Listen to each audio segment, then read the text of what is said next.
guess I could turn the mic on. And good morning to all my fellow insomniacs.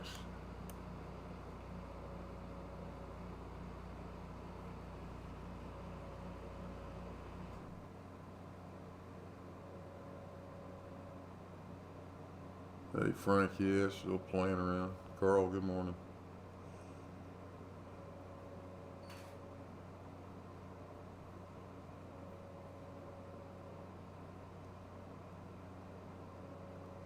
And Linus, what's going on, man? Frank, I need to make you a blue guy here. Can't have naked people sitting out here in the chat.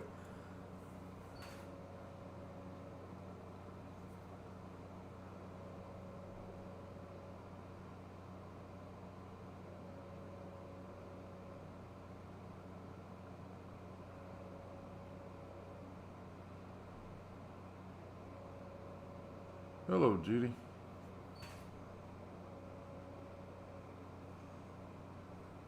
You're more than welcome to lurk.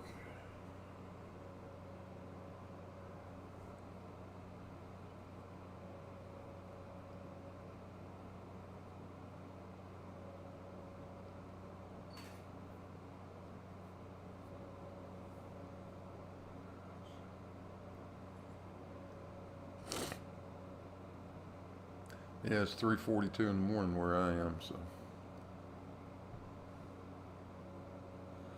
I'm up with the chickens this morning.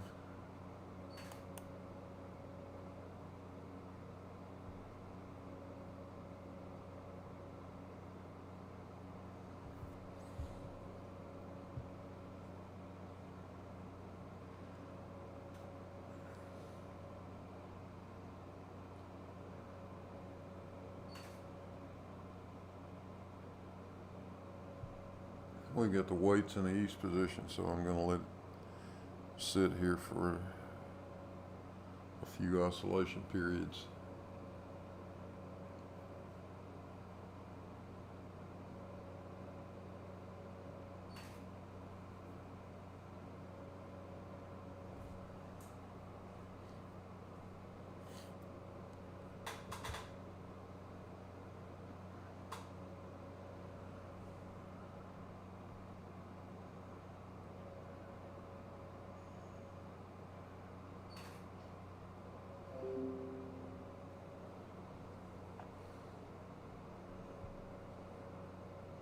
Oh good, Windows wants to install an update. How about no? Damn thing.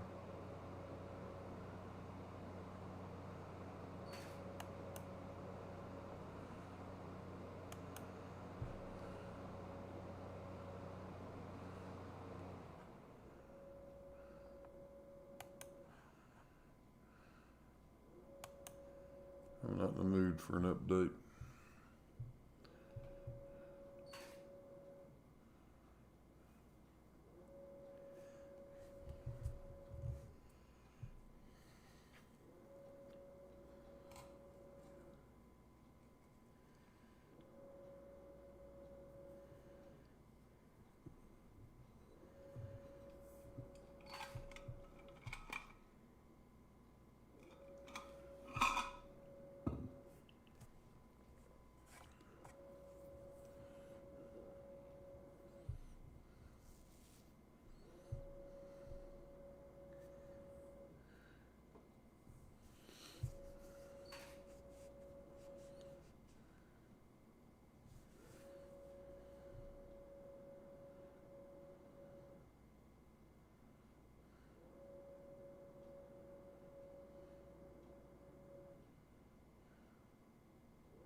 Drizzly summer morning in Sweden, huh, Linus? Yep.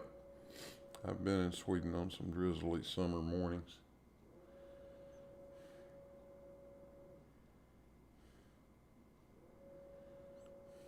Pea soup and pancakes, huh, Judy? That sounds positively awful.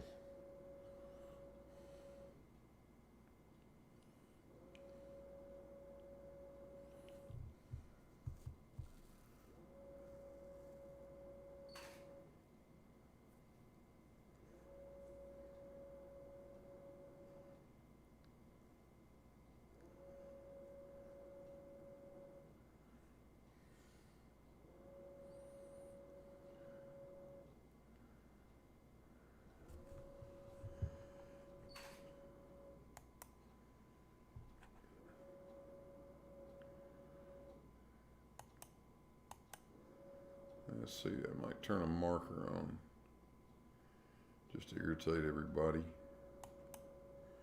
like that one.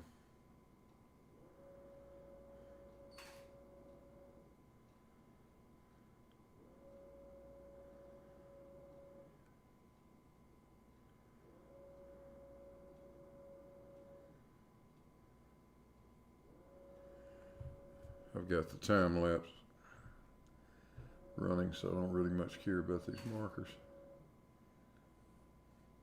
The bottom end's down there somewhere around 160.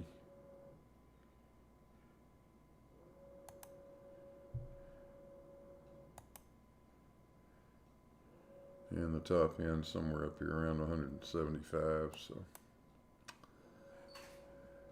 that's what we've been looking at.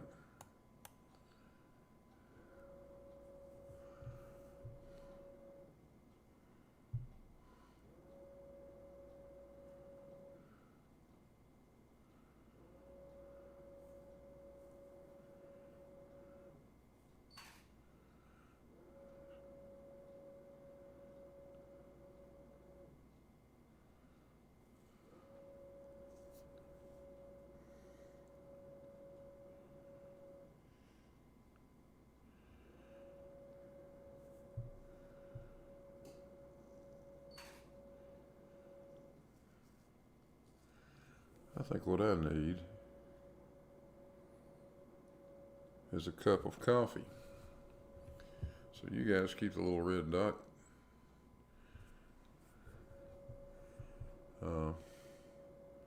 happy, and I'll be back in a minute. Good morning, Terry Davies. How you doing? I'll turn on Discord here in a few minutes, and we might have a chat.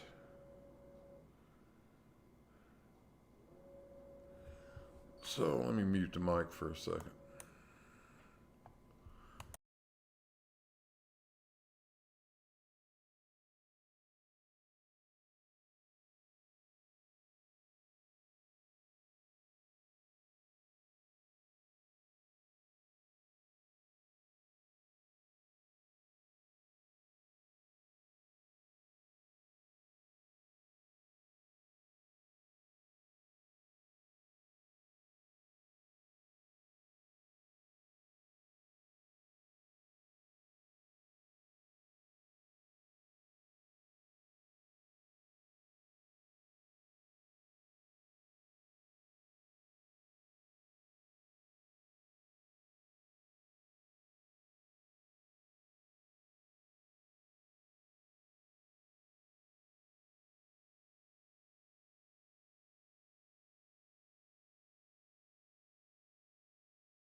Well, good morning, Rob, and biggest doggest, and hello, Alan Evans.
Hello, Joe Bennett.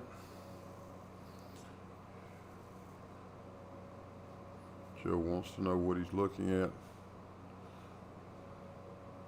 Well, we can't see you, Joe, so we don't know what you're looking at. I'm just kidding. We're looking at Cavendish.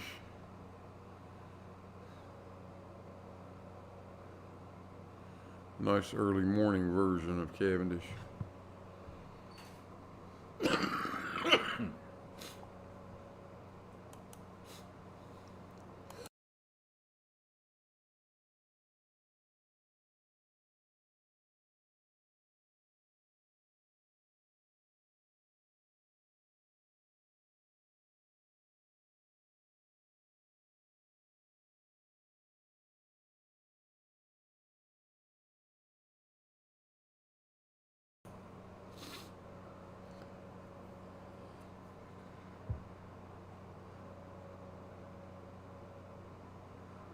Right now I'm recording some baseline data. Just to see where this thing is sitting. Hello, Mark 10.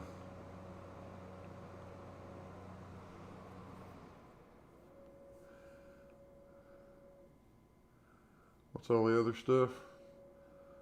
Well, let's see, Joe.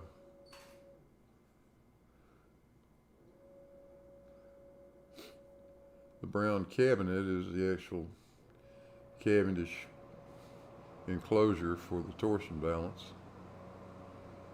And the rest of the stuff you see is just, stuff.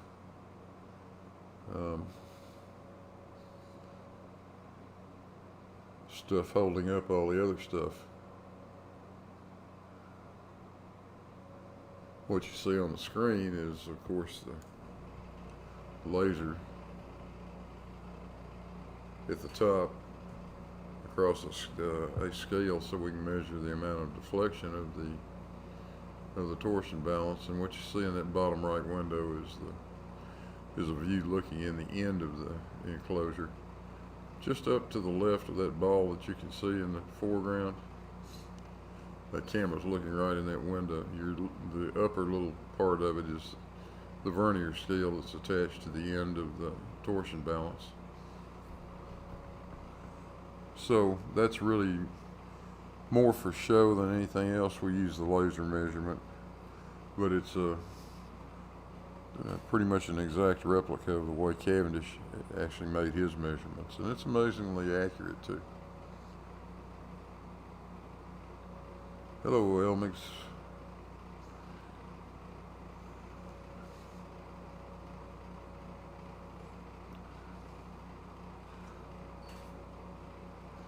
Ace Fox, what's going on?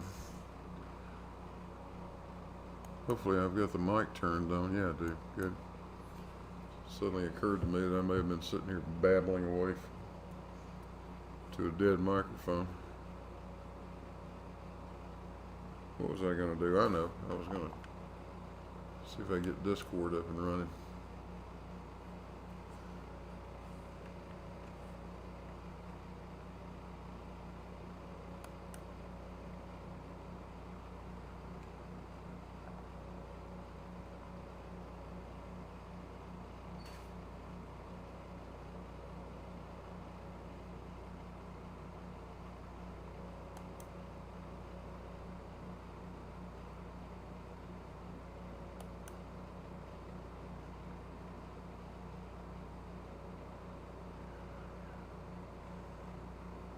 And there we go.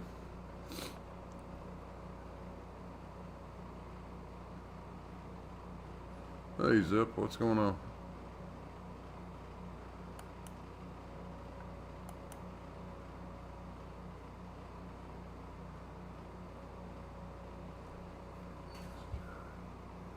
Yeah, Joe, the other lead balls are inside the box. Go to my channel and you'll find a lot of Cavendish videos.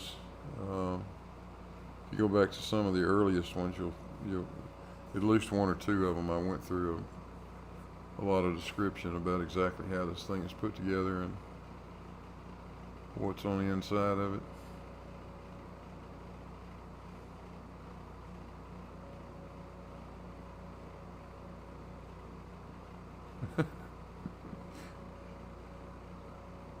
Alex, I don't know what I'm doing at this time of the morning. I was just up and didn't feel like watching television.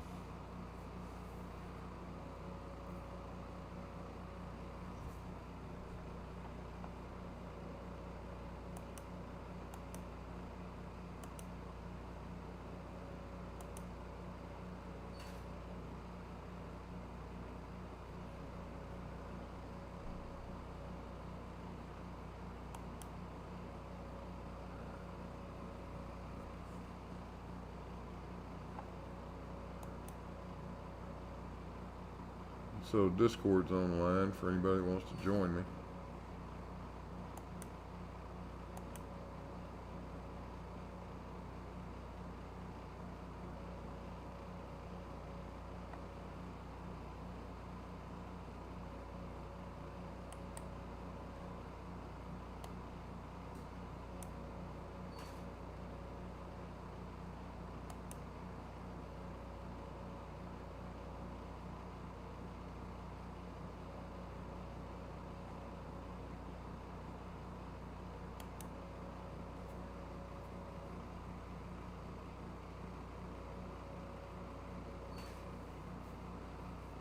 Yeah, Joe, yeah, we've already done lots of calculations on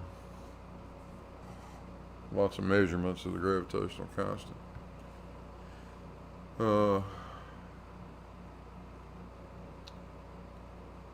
And reasonably close to the accepted value, certainly within 1%.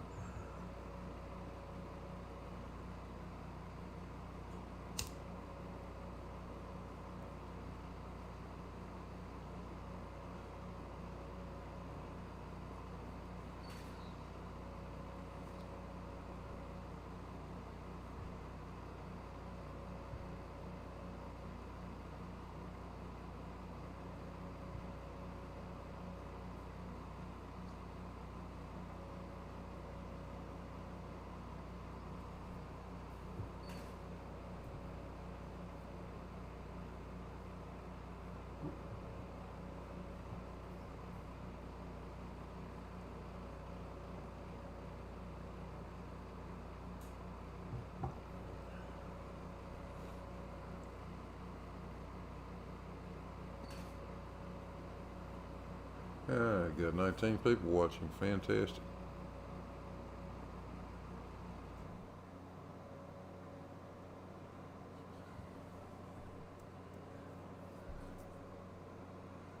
Let's see, Joe says, what do I think is causing the 1% margin of error? I blame it on the Democrats, Joe. It's got to be the Democrats.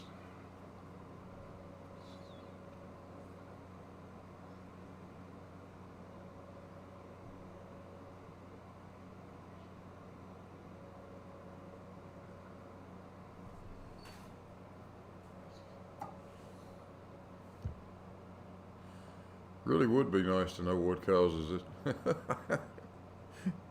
It is a very difficult measurement to make, Joe. As anyone who has ever tried to do this will, I'm sure, back me up. It's not a simple experiment to do correctly.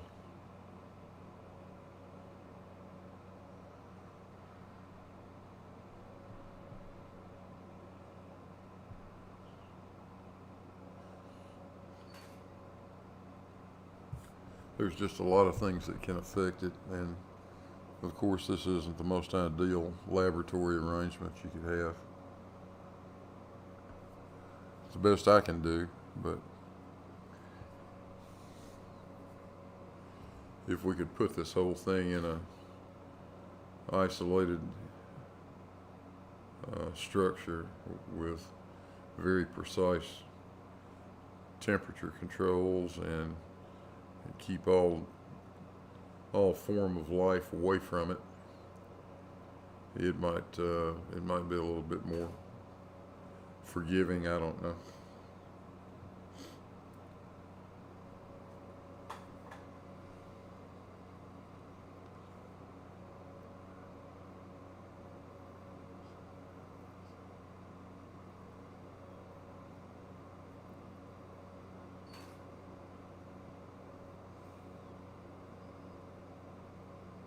All right, Elmix.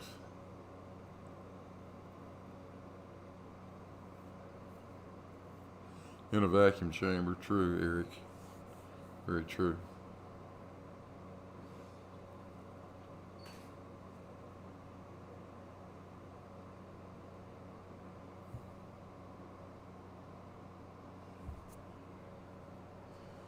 Yeah, most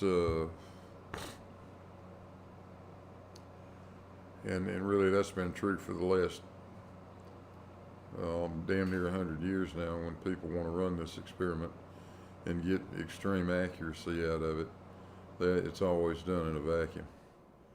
You take away any possibility of circulating air currents, convective air currents inside that could be influencing the movement of the balance.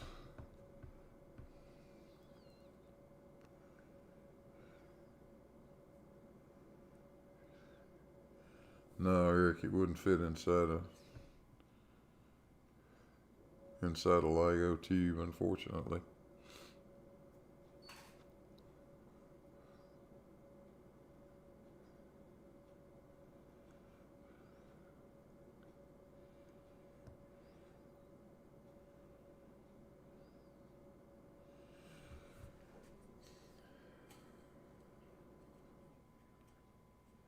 But to be honest with you,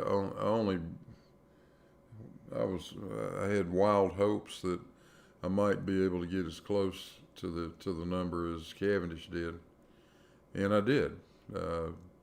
He might have done a little better than me, or I might have done a little better than him. I don't know for sure, but it's all right there in the same ballpark. So it was not my intention to try and redefine the gravitational constant or give it a new number or anything such as that. If you want to do that, you better be ready to spend millions.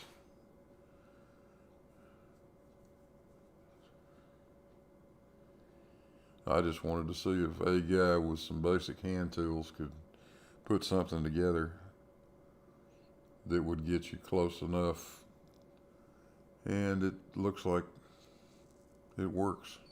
Hello, no name.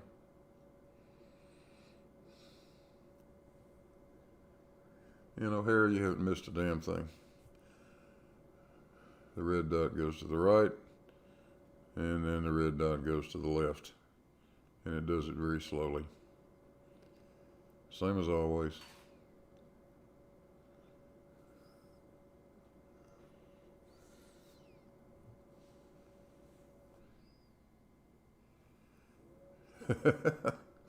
Rodent wants it encased in bismuth to protect it from the ether.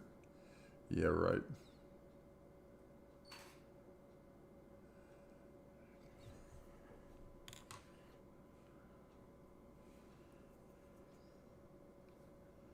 Hello, Peter Harrington. How you doing, man?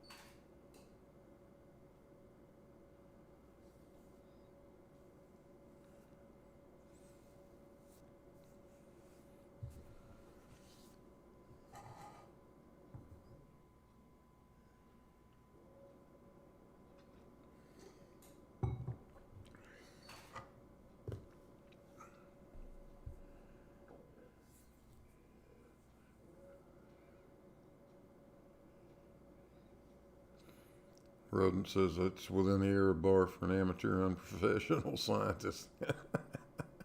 I think I'm all through. I think I closely resemble that remark. I'm definitely an amateur most of the time because I'm not being paid to do this. Most of the time my conduct is less than professional, so that's true too. Scientists, I don't know about that part.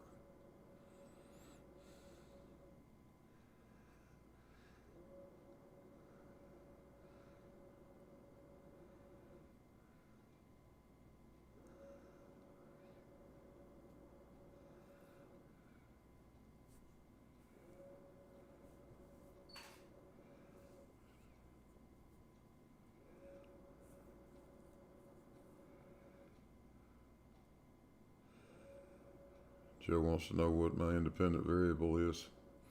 See that big lead ball? Its position is my independent variable.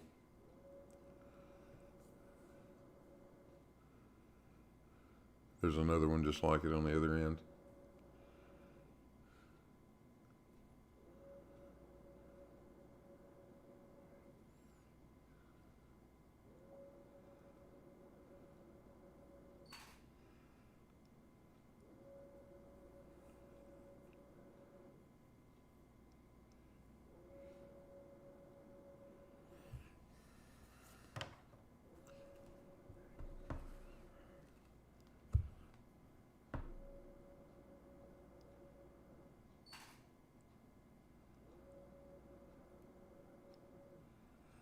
Absolutely right, Rob. No eggs have been harmed in the conduct of this experiment.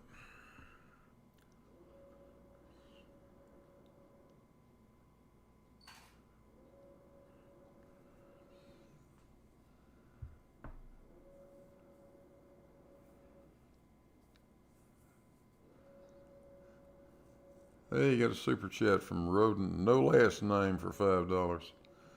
You just got paid to do this. Congratulations, you're officially a professional scientist.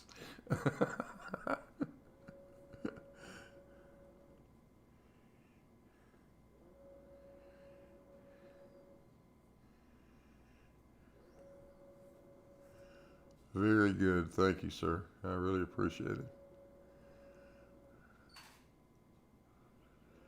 Linus says, want to try tungsten. Yeah, tungsten's a little bit pricey. That's what the torsion wire that's in there right now is tungsten. 25 feet of that stuff was $80 for 25 feet.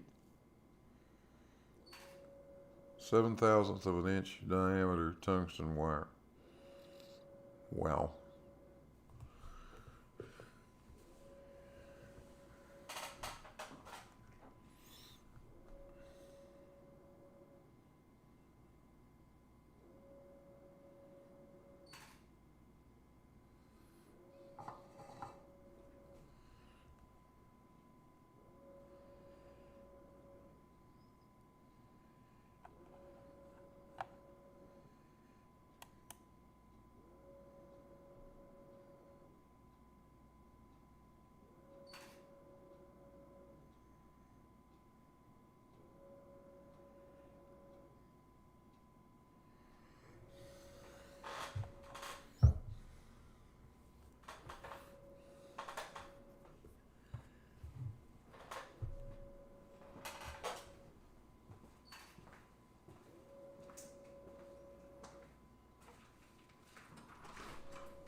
Yeah, good for you, Zep.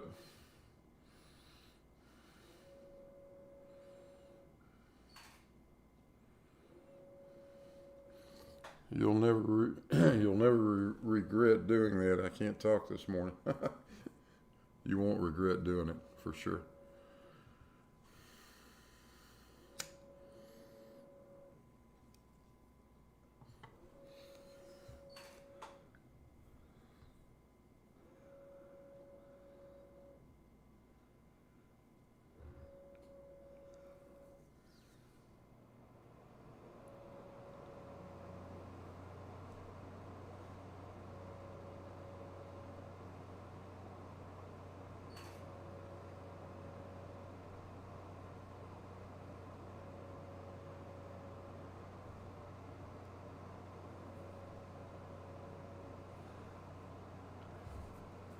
Well, Roden, I don't know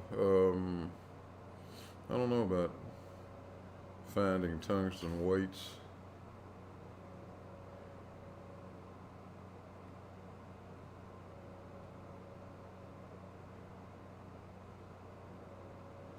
Might be able to.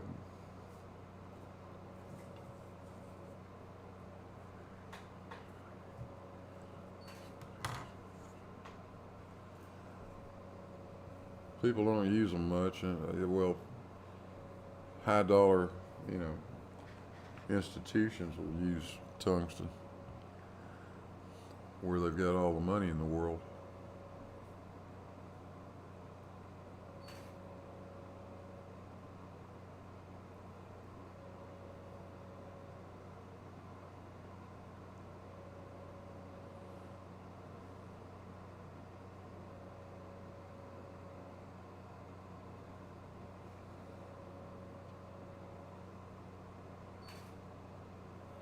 But if you're doing this on a budget, I mean, there's nothing wrong with lead for sure.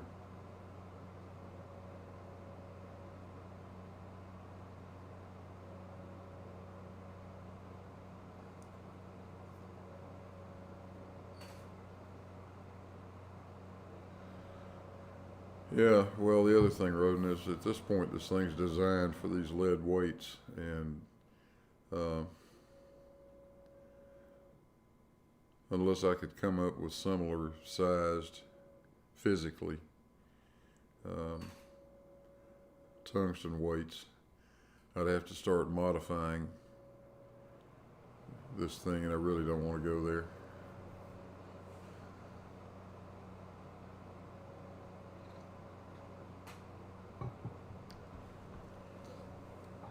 It was hard enough to build it the first time. Damn, I don't want to do it again.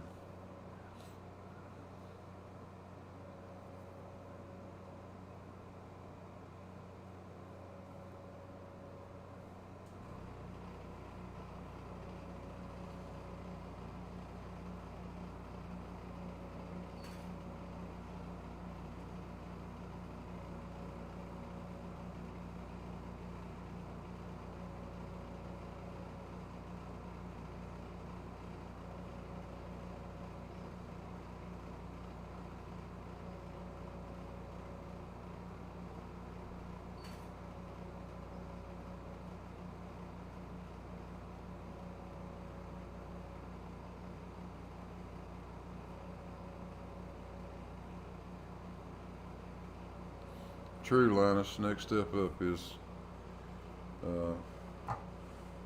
because it would be tungsten, because it is very dense material, but it is also just incredibly hard to do anything with.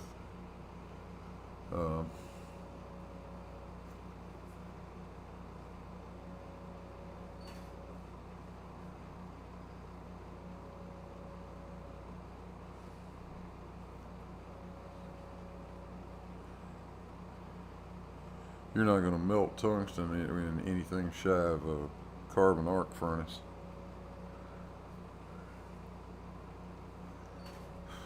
I think you got to get the damn stuff to about 5,000 degrees.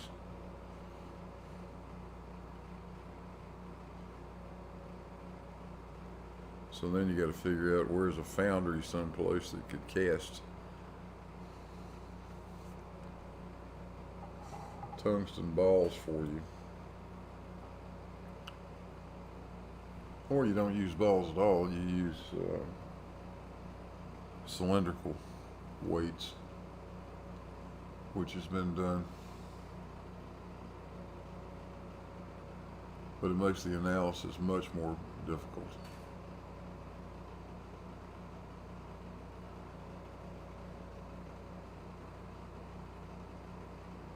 Two-inch diameter sphere on Amazon for $240, huh, Joe? Oh, wow.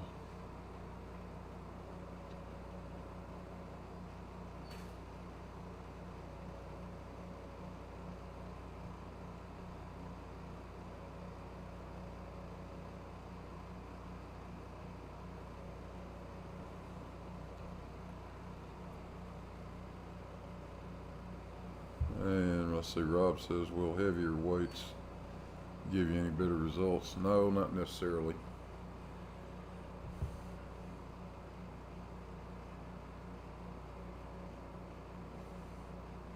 Might make it a little less sensitive to some of the noise that creeps in.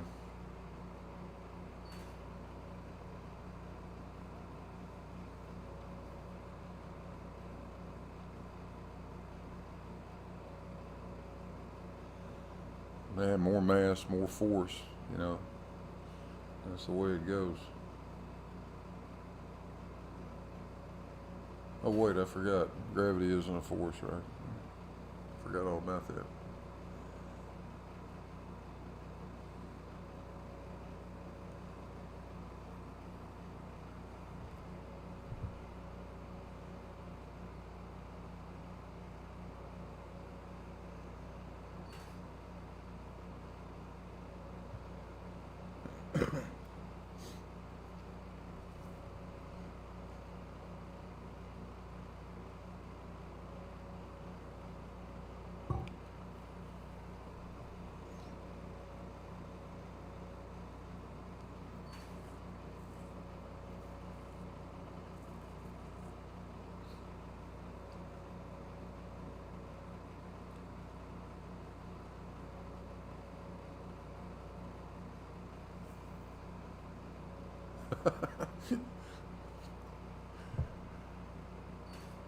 Shame there isn't a listing on eBay for depleted uranium.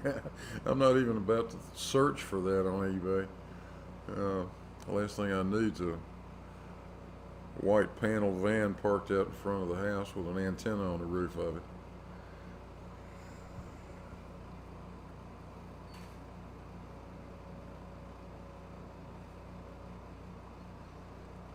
Tungsten 3695 Kelvin. Oh, I'm telling you. Yeah, I was doing it in Fahrenheit, but it's 5,000 something Fahrenheit, I think.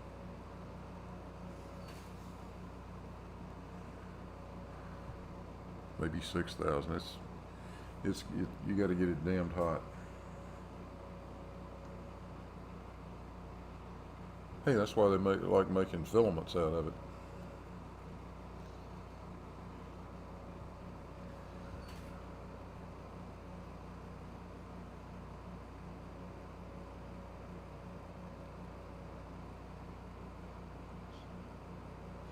Yeah, Zep, that's exactly where you'll end up, is on a list you don't want to be on.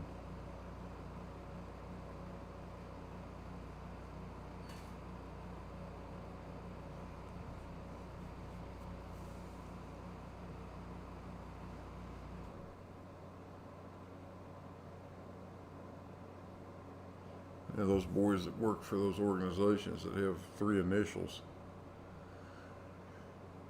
don't have any sense of humor at all, I don't think.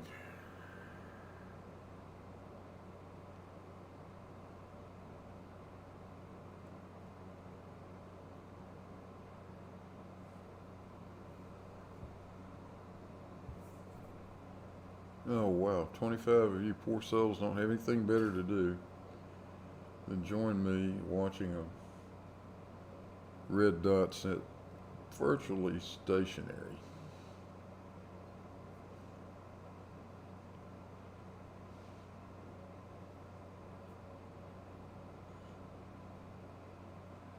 Teaspoon oh yeah.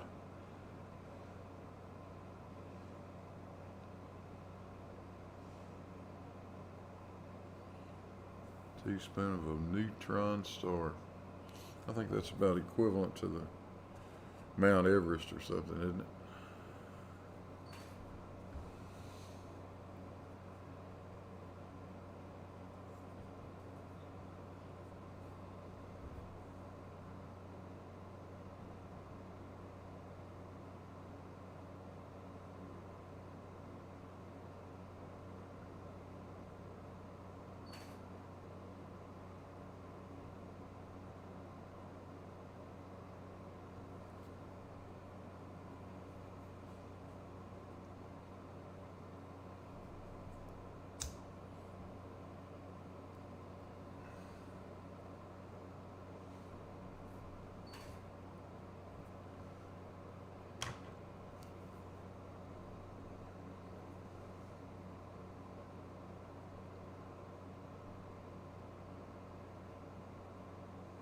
Rodent says, wonder if AT2 Productions could contact someone in DOD and get depleted uranium to your specs if the purpose was explained.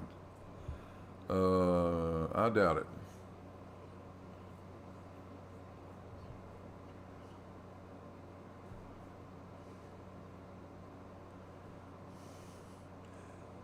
Jared's a friend of mine. I like Jared. He knows lots of people and good and lots of stuff. I'm pretty sure that inquiries like that will just get Jared on the same list that I don't want to be on. Shout out Stevie B for looks like 10 pounds, huh? Thank you, sir. Towards the next toy. Thanks, Blue.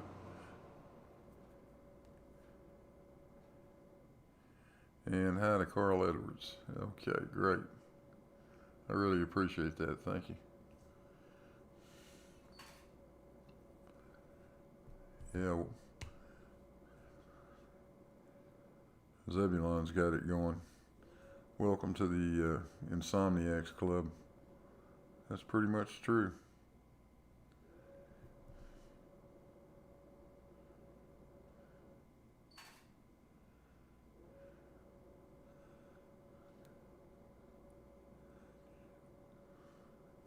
And if you've got a really slow cat,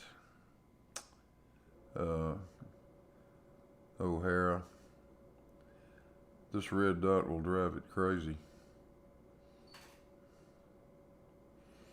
But I think you need to chill your cat down to close to absolute zero.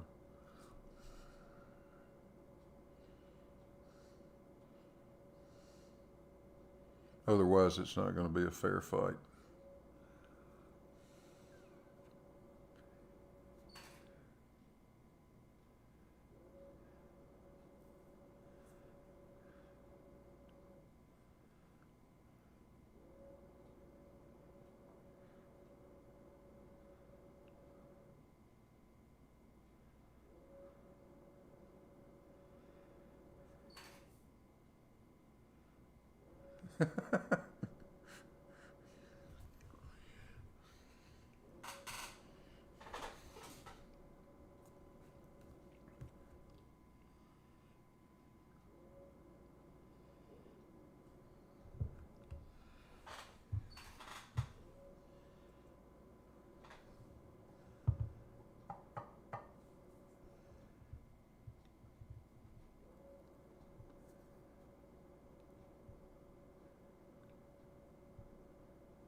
Hello, Southern Hemisphere globe head,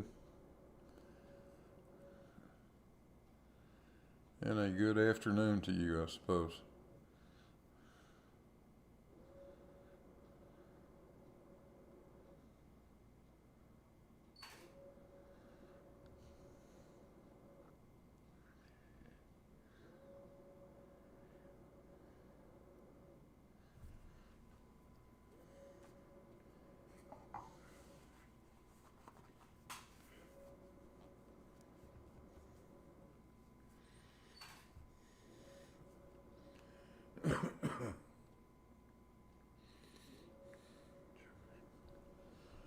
I think Joker's been licking my glasses again.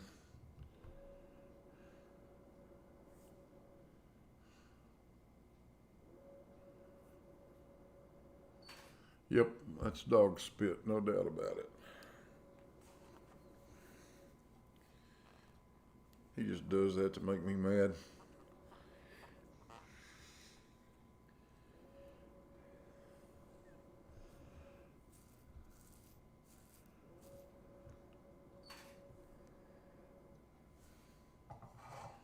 I'll go wake his ass up for that.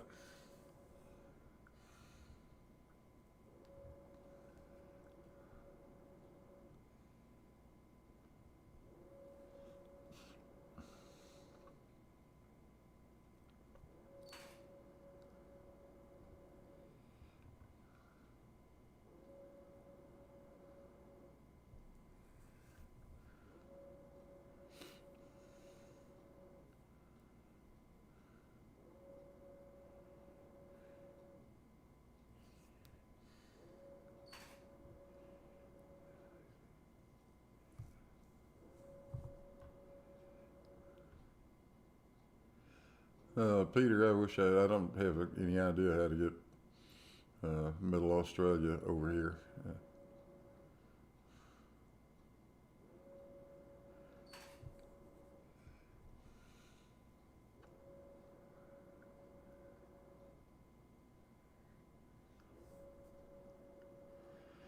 Yeah, Joker likes my glasses. If I lay them down somewhere where he can get to them, he sticks his nose on them.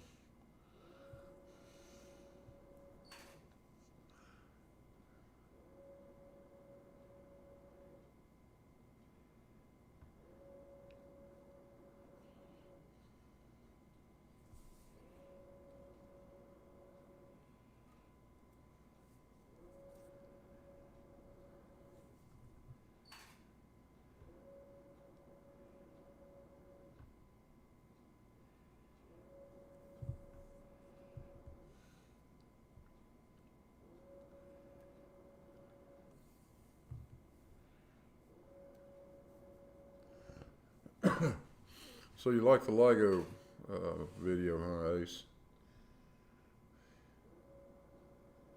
Yeah, you know the fun part about LIGO, as far as I can tell, best I remember, the flat earthers were the idiots that had the idea that they could use LIGO as a way to refute curvature of the earth. And I know that they were absolutely certain, because they never check into anything, I know they were absolutely certain that they would never be able to get anybody's permission to go down there and mess around with anywhere close to that thing. And so they would just, claim they tried, and the man held them down, wouldn't let them do it. And little did they know, all that information is sitting out there. All that elevation data is right there. Anybody can get their hands on it. And it so clearly shows Earth's curvature. And very accurately. If you just plot if you don't do anything but take their elevations, take each end of the tube in the very center of it, and in AutoCAD just draw an arc connecting those 3 points, and then check the radius of the arc. It won't come out exactly to 3959 miles, but it comes out fairly close. 36 or 3,700 miles, something like that. So I've been having a lot of fun irritating the crap out of those guys with that information.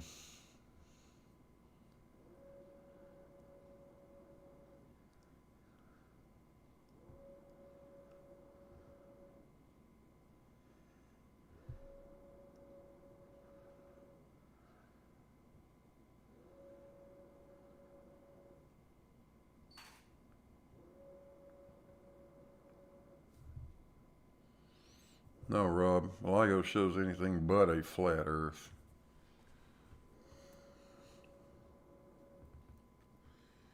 It very perfectly shows that the guys that designed that and built that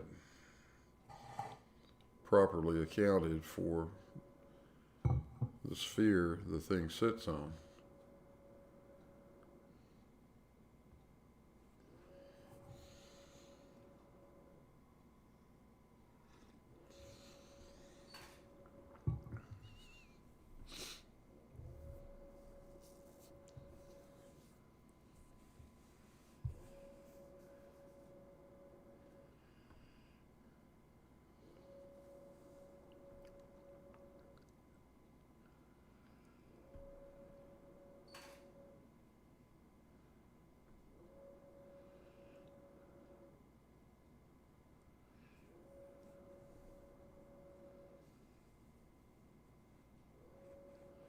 Hello, Gord Haynes. Good morning, or good afternoon for you.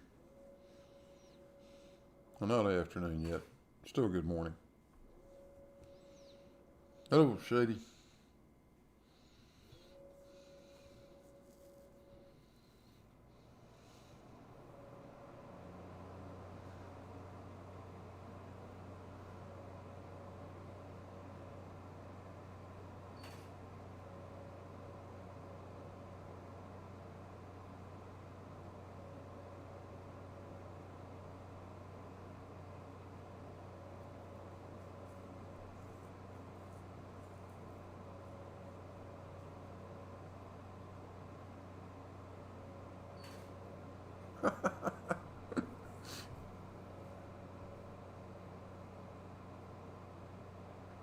I think you're right, O'Hara. If there was a dome up there, Coke would have signs hanging from it.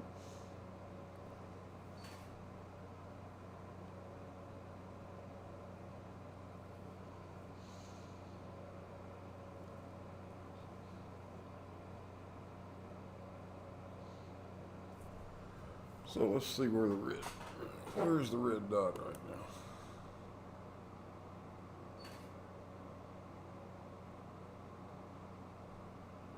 Even better,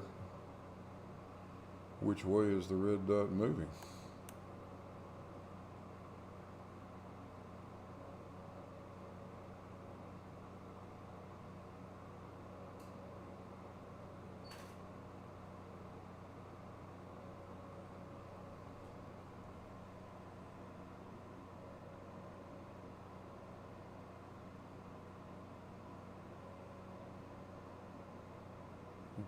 Yeah, it's moving upscale.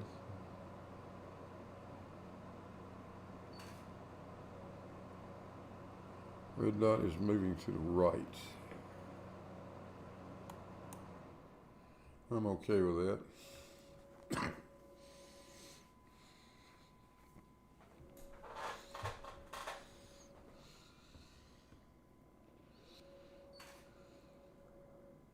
Hello, sunshine. Good morning. How you going, Blue? Doing pretty good, Shady. How about you? Oh, yeah, I breathe, I walk. Much more.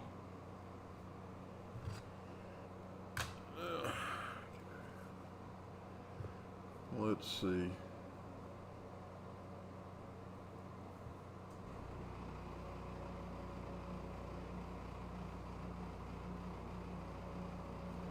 Probably let this thing go for another another few minutes, and then I'm going to reverse the weights.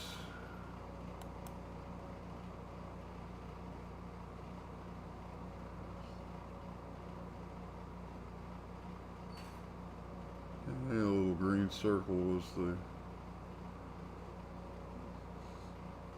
I was maximum asking a stupid previously. question. Huh? Carl's asking a stupid question. Oh, really? Or But do you irritate flirs? That's my life goal at the moment.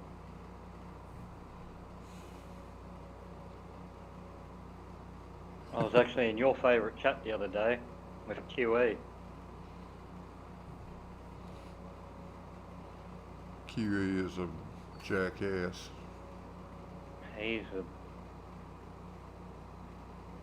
like a rabid mongrel dog. You just go and shoot it. I have no use for that guy. No time for him, no use for him. I was in the chat having a great yarn with a few of them, and then he dropped in and muted me immediately. Brought up the black swan because I didn't answer his question the way he wanted it answered. He muted me, and then left. And then everyone in the chat laughed at him and said, "Yep, that's QE."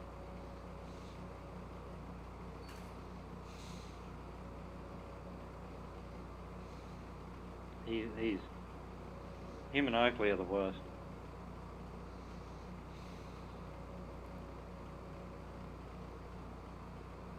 Hello, Mippet. Eric wants to know what you said to QE. Tell the story. Oh, mate, I got so annoyed. He was just trying to bring up the black swan, and then kept going into just his usual arguments about the black swan. And if I couldn't define it the way he wanted it defined, then he just muted me. So he let me get 3-4 words out and then just hit mute again. Well, that's and the a minute only. later he'd unmute me, and if I didn't... Yeah, that's the only way they can play. Yeah. It's the only game they've got. Yeah. You can't have You can't have I mentioned the crane distortion, etc. And as soon as I mentioned that, muted. Oh yeah. I said there's 99 other photos more out there of this without distortion. Muted. It's just, he's the biggest child.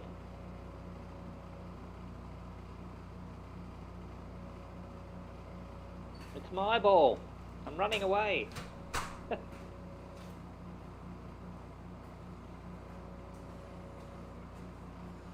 Well, when they came up with their so-called black swan to begin with, it was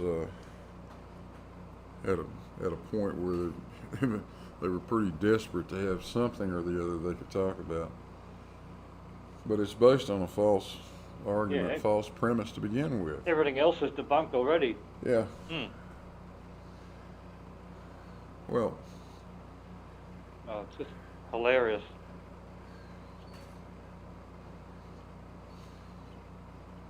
If they can't argue about it, then don't bring it up. If they can't make some false claim about it, don't bring it up. If it's been debunked already, don't bring it up.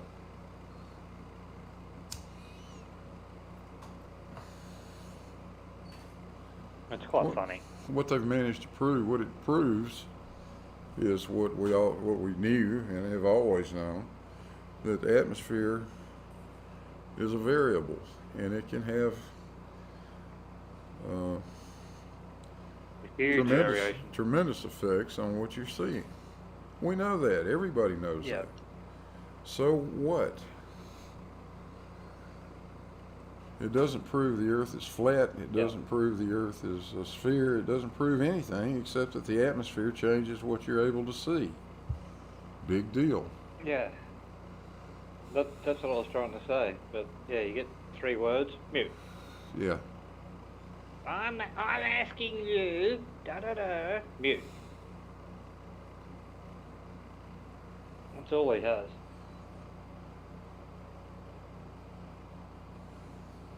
The way they carry on, even the mods on their own channel don't like the way they carry on.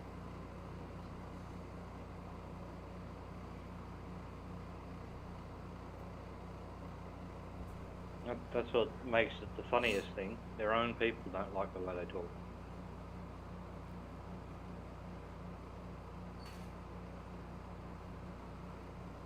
I was wondering, anyone know out there in the chat or whatever? I saw Mitchell's debate with Fight, but what happened to the one with Horatio?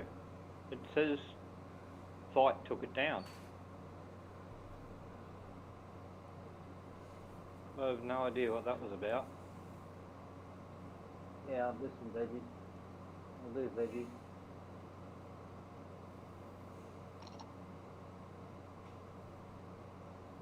Yeah, I don't know what happened there, but he took the video down apparently. Must have been good.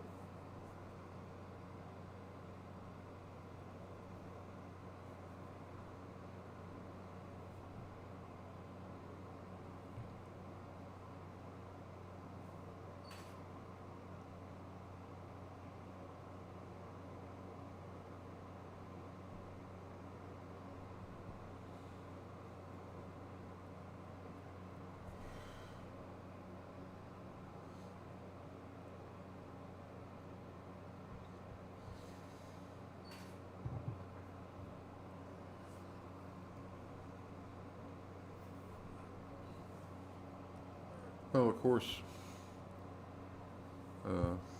1,000 years ago, Alberini came up with an interesting math approach to making an observation of the angle to the horizon and using that to calculate an approximate radius of the Earth, and that's fine. But it's only an estimate, just because you can have refraction and atmospheric effects. Shout out to Rodent No Last Name for $5 again. If the photons of light have almost That's a no good mass, question. why does light shine down from the sun? Wouldn't relative density cause light to fall up? That's a great like argument. That. I like that. Yeah. One of my cats is just staring at the red dot on the screen. Yeah, well, if you cool your cat down to almost absolute zero, you'll slow the cat's motion to the point that the cat can actually have fun chasing this red dot. That's an even better answer.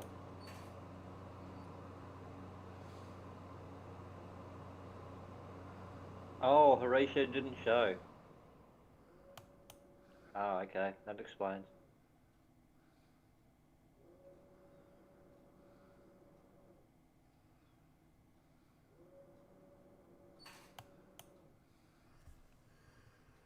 Santos has been very quiet. After he didn't show up, I sent him another email, expecting a death threat or something, but he never replied.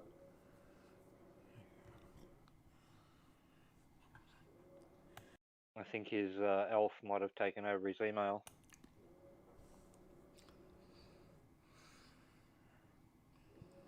All right, let's move the weights. I've got to go and make dinner, so I'll be back in a bit.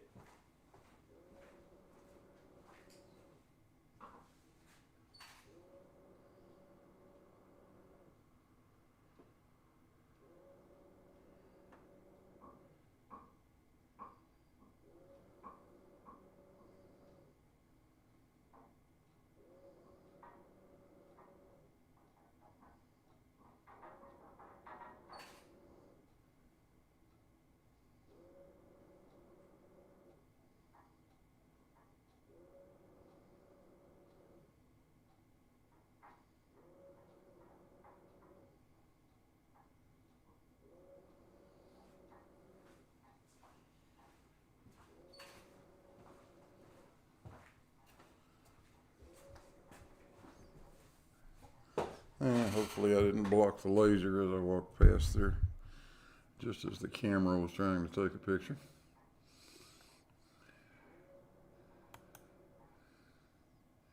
Just before I go, I did have one good guy on that debate who was funny. He was talking about the horizon, and I said about radar horizons. And he actually said that how can you look at the moon with a radar and tell how far away it is? So I said the return signal tells you how far away it is. And he laughed. This guy actually, Steve A, he actually said that radar doesn't need a return signal because you can't have one without a transmitter. What? So yeah. So I said, well, that works really great with fighter jets, doesn't it? Because when your enemy sends a radar out and they see the fighter jets incoming, that means that the fighter jets have to have a transmitter to transmit back the radio signal, therefore telling you where they are. That makes perfect sense, doesn't it? Well, it's certainly awfully nice of the enemy to equip their airplanes and cooperate so nicely, so that we can see the bastards to shoot them down. And I said to him, do you not understand the point of return information? Whether it be light, radio, radar, sonar, anything like that, you must have return information. He goes, no, they don't. They have a screen. I said, yes, and their screen works on return information. It bounces off the object. And he laughed at me. I said, how do you see something, mate? Oh, well, you can see it by the light. Yes, the light bounces off an object and comes to your eyes, and he laughed at me. He doesn't even understand that, and he's making arguments.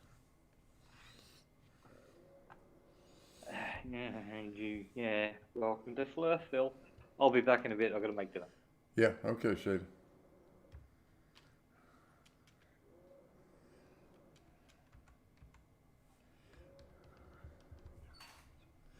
Yeah, Rob, every time I walk over there, I block that laser. What I hope I didn't do is block it just at the point that camera took a picture, because that leaves a hole in the data. We can fix that, but I'd rather not have to.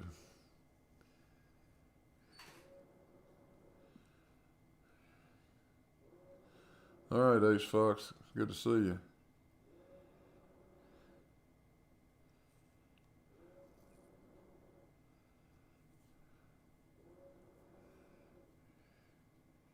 And Joker will definitely get treats when he gets up. He always does.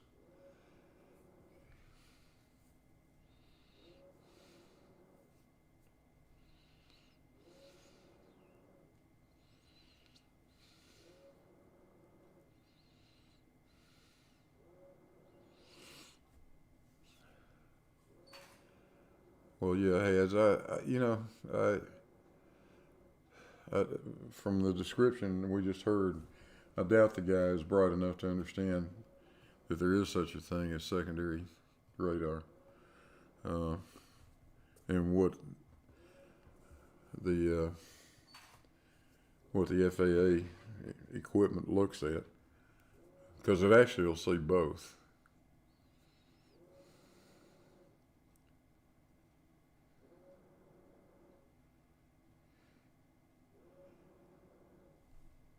They can look at the primary return if they want to, but normally they're just looking at the, I'm talking about air traffic control, they're normally just looking at the transponder return, because it identifies everything. That's called mode C in an airplane. And it transmits, the aircraft transponder transmits back a 4-digit code in octal, I might add, which identifies your particular airplane. They tag that code so they know that which airplane it is. And then the transponder is sending back altimeter information.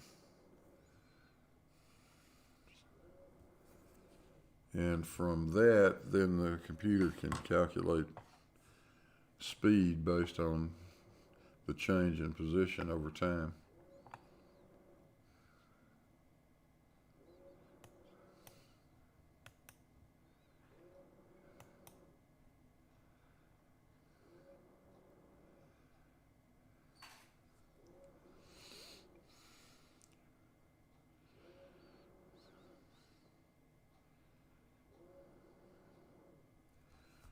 So let's see, Ivo, welcome. It looks like you hadn't been in before. I've given you a moderator role, so you should be a blue person now.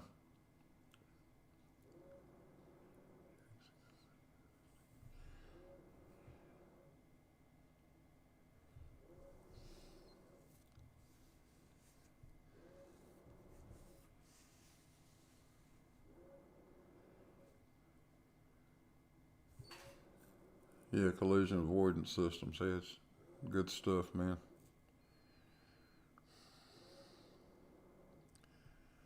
TCAS has saved a lot of people in just in the short time it's been around. I say short time. TCAS has been around for a while, but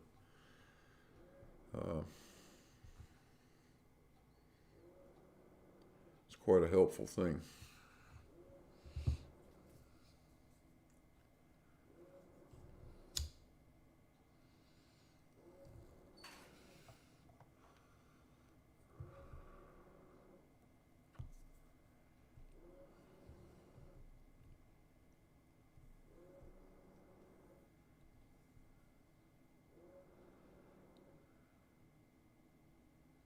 Uh-oh. Where'd the red dot go?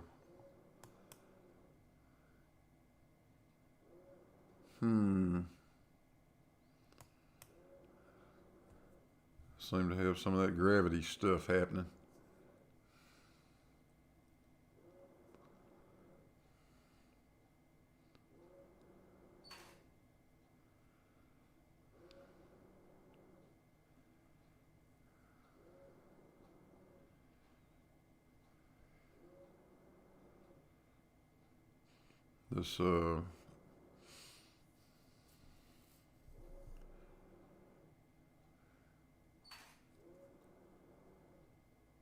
This gravity stuff acts exactly like a force, doesn't it?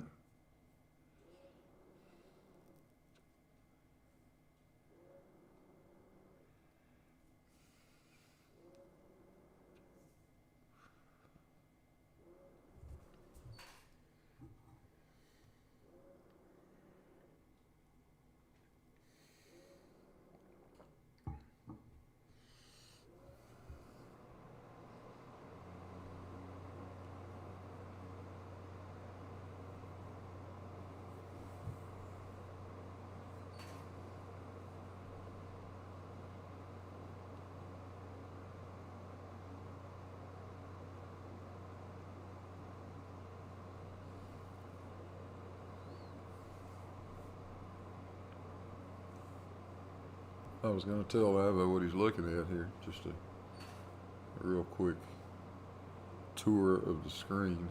You're seeing, of course, the actual live shot of the enclosure where the torsion balance is. That's the brown case that you see there, and you see the lead balls. You can't see all of the suspension system for them and all that, but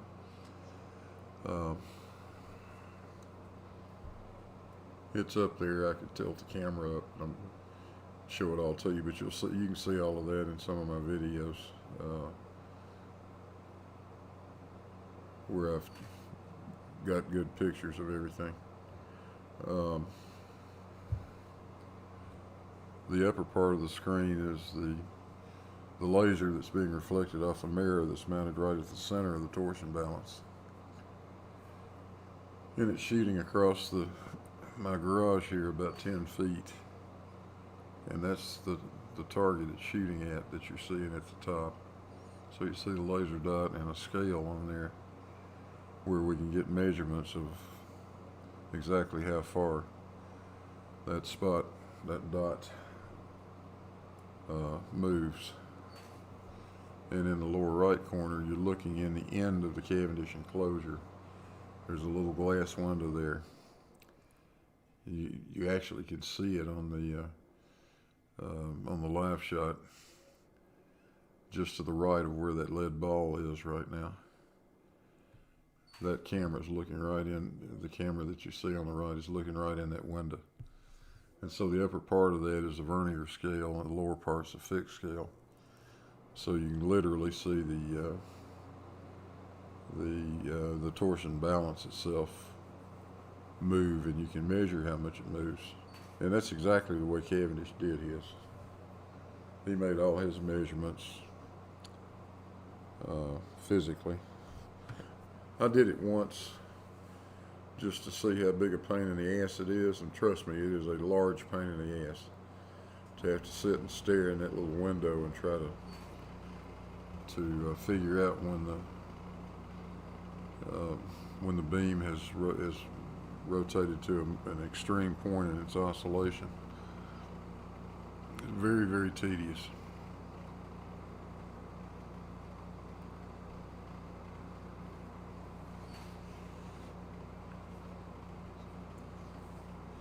But since I was more or less replicating what Cavendish did the best I could, might as well make it as accurate as you can. And that was part of what he did, so I included it.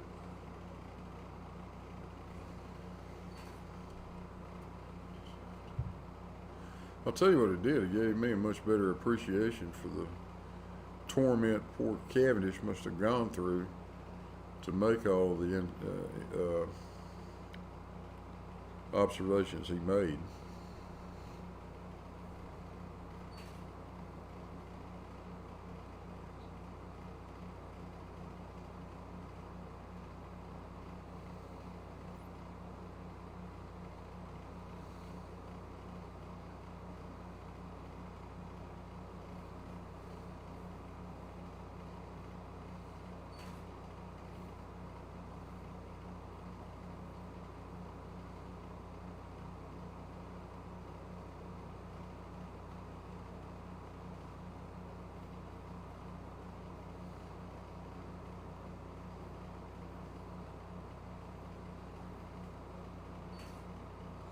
Yeah, Linus, in fact, I am using OBS Studio, and I did have descriptions of each of the panels prior to the computer failure.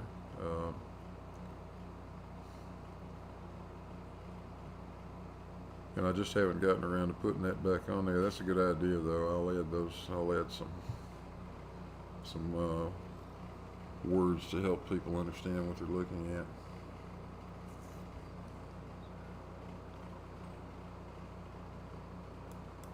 Sir Little Wolf, welcome.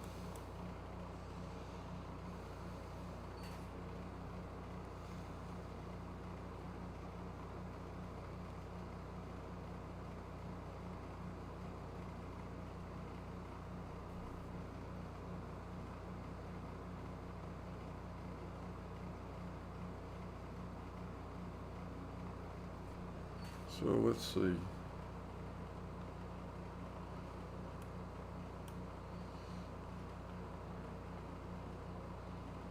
Really doing anything right now.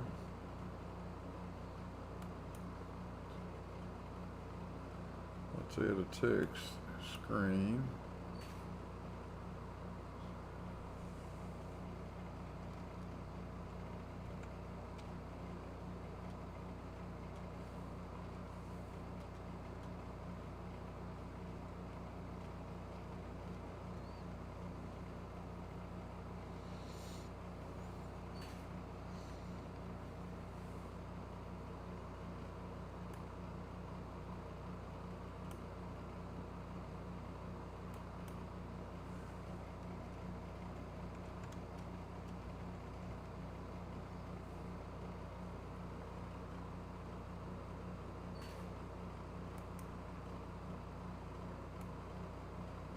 Let's see if we can make that a little smaller. Stick that right up there. Now let's add another one.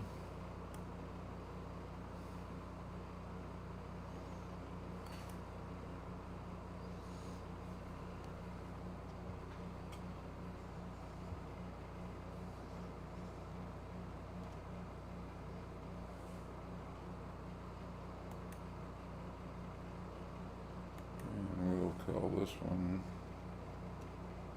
Live View.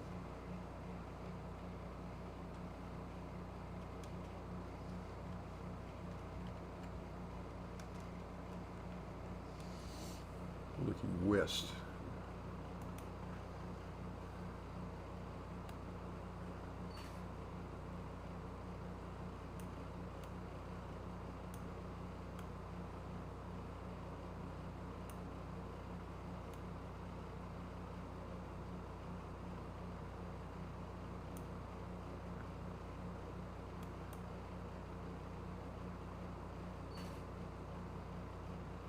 And let's add one more.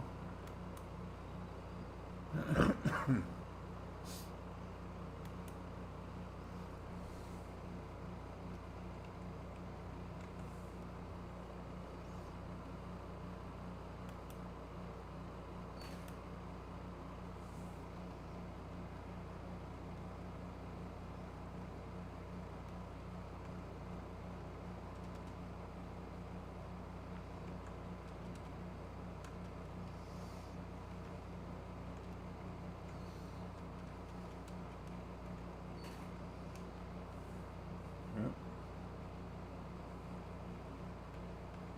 Put all the letters in there to look better. There we go.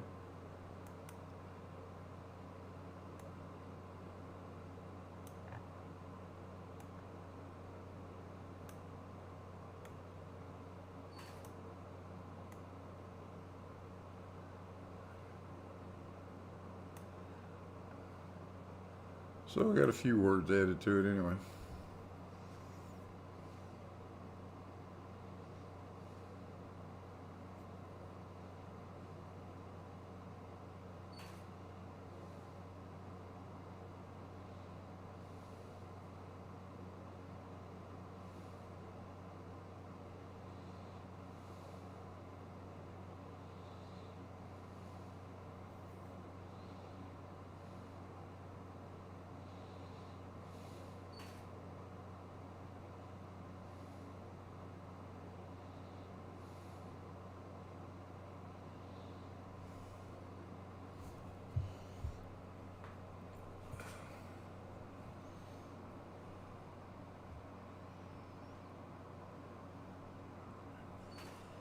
Oh yeah, Roden. The NASA insignia. It's on the inside of the back cover.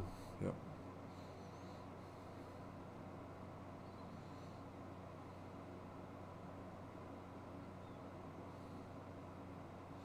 That's where the NASA insignia goes.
Yes, rodent. When you start when you start explaining the double slit experiment to people, you will break their brains. There's no doubt about it.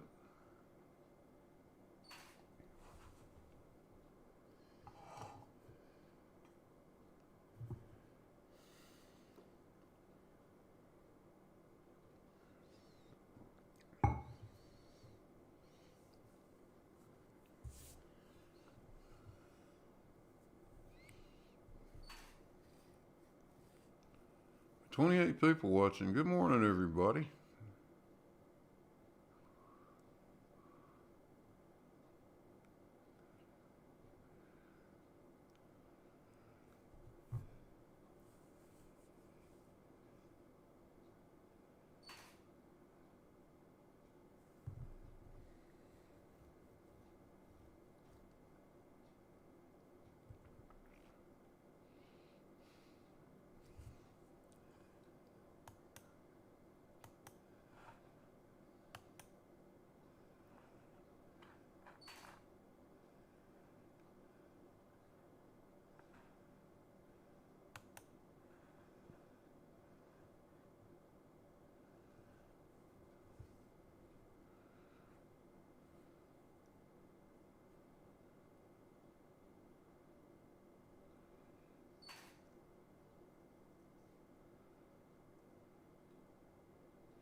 Yeah, true, rodent.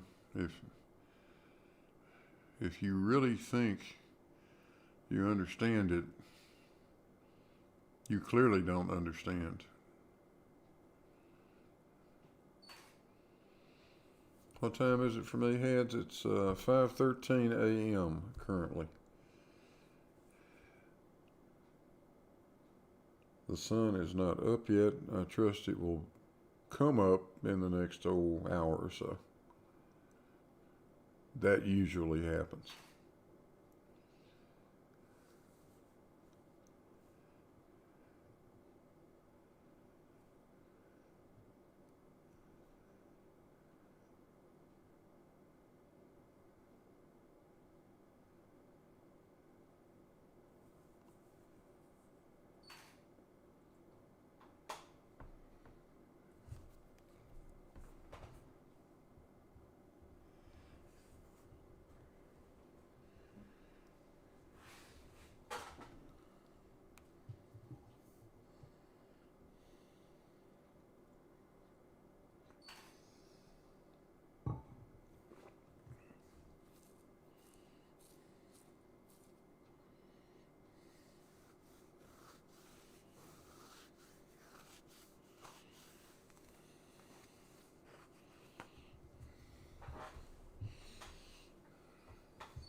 Yeah, Ivo. That's what I end up doing. It's easier just to make a video recording of this and then go back and review it. But really, the better way of doing it, and you can't see this right now, but I've got my DSLR camera sitting over there, and it's making a time lapse of the laser and the clock. There's actually a clock down below where you see the laser dot. So that camera's making a time lapse of that. So it'll condense 3 hours worth of this into about 2 minutes. And about 600 frames, more or less, as well. I'm shooting exactly 600 this morning. And then I can take that video and run it through a program called Tracker. And Tracker will plot the position of that dot accurately. So it makes the analysis much easier and not subject to interpretation. It is what it is. So I like that.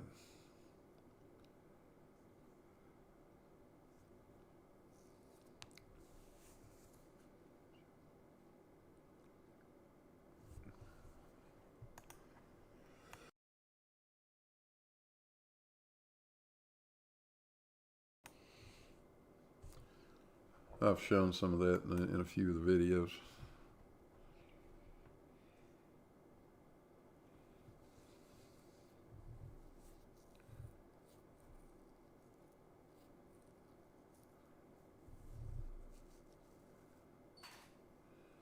All right, Ann O'Hara, go make some breakfast.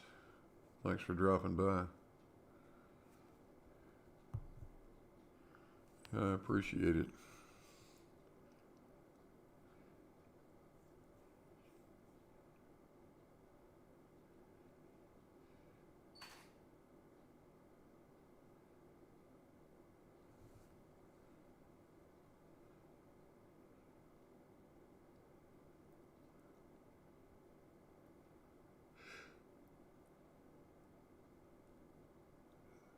Yeah, Shady, you gotta behave yourself now. Come on.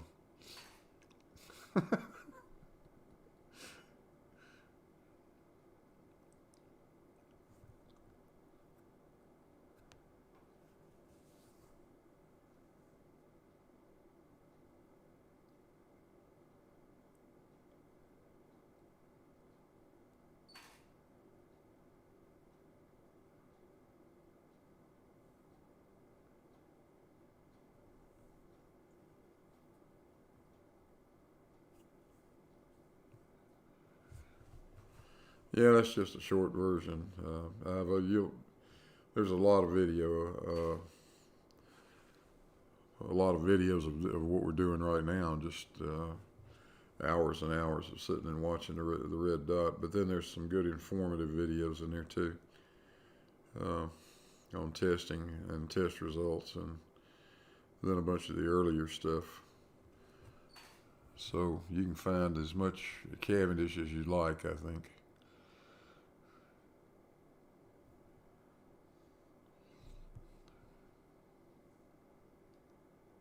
I've gone through the math a couple of times, both the way Cavendish did it and the way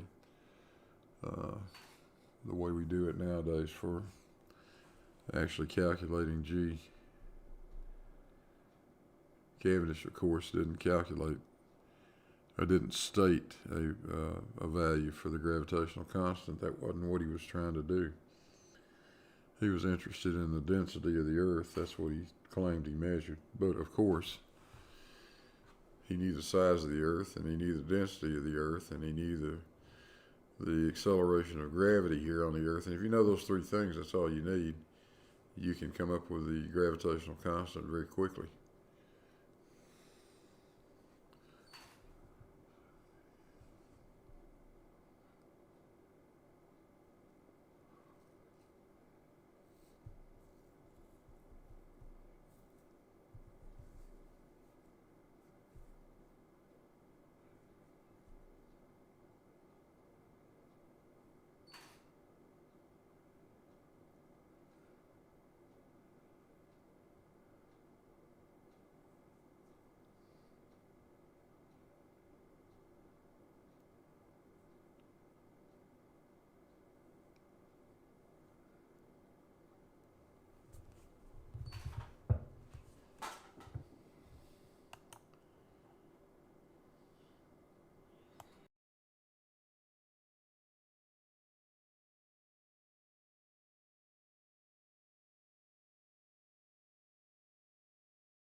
I think I'll stick my markers up there for a second.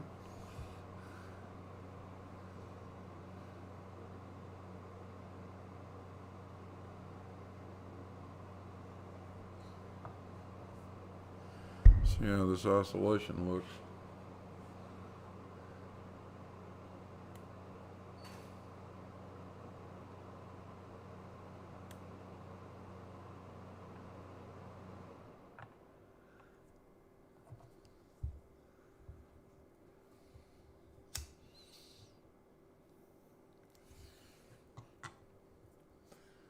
We haven't had the pleasure of hearing my irritating egg timer yet this morning. There we go.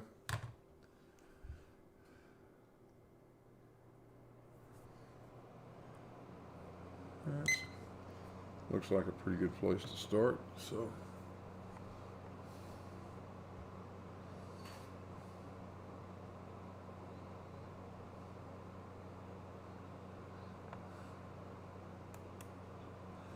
give it about 8 minutes, and I think we'll see how far it goes the other direction.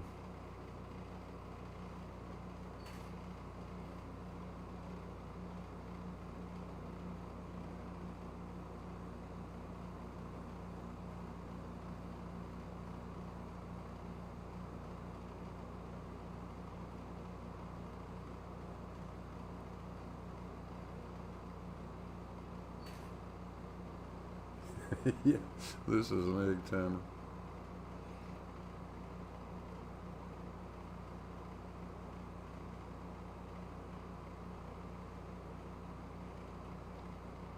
Yes, dogs will chase laser dots. That egg timer sounded like Oakley having a conversation. Pretty much.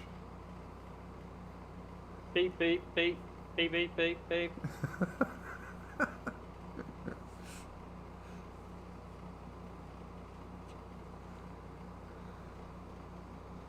Beep, beep, beep, beep, beep, beep, beep, beep, beep, when, beep, beep, beep.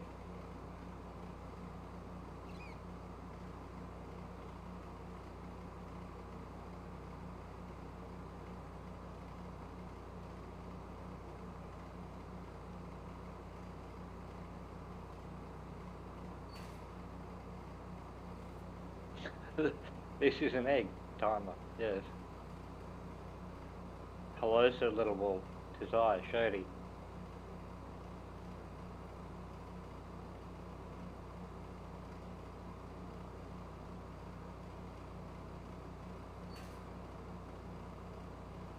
Sir Little Wolf wants to know who the other voice is. That would be a guy by the name of General E. Shady.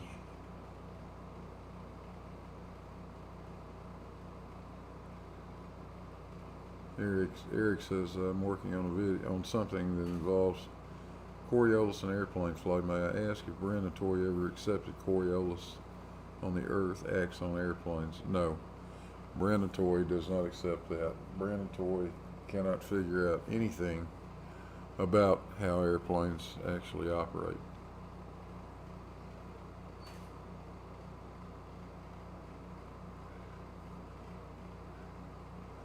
So I wouldn't even waste my time Toy trying can't to... even tie his own shoelaces. Yeah. Shout out Road No Last Name, $5. Watching a Cavendish laser is the new watching paint dry. Well, it's a combination of watching paint dry and a cricket match all rolled into one. Yeah, I hate cricket. So just try to imagine. I love watching the red dot. Yeah, just I try. love watching the red dot go fast. Try. Like a sloth on Xanax. Yep. Imagine going to a cricket match and then while you're there watching paint dry. Pretty much the same thing. Yeah. One day cricket isn't too bad, but test matches just suck.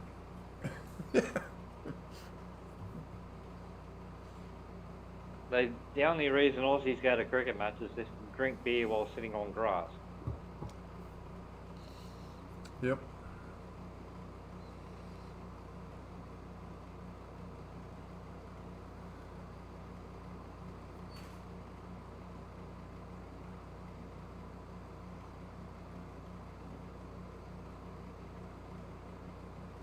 You ever watch Aussie Rules, Blue?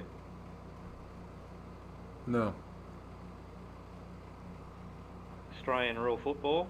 Oh, I do. Yeah, but it's hard to find it, or at least. It's quick. Like you watch like our rugby and your football is sort of the same, Yeah, Australian rules but we only football. have one team. I do enjoy watching it. It, Uh, it's it's fast. every It bit happens. as exciting as watching American football. More so, I think, in a lot of ways. Yeah, it just continually happens. There's action all the time. Yeah.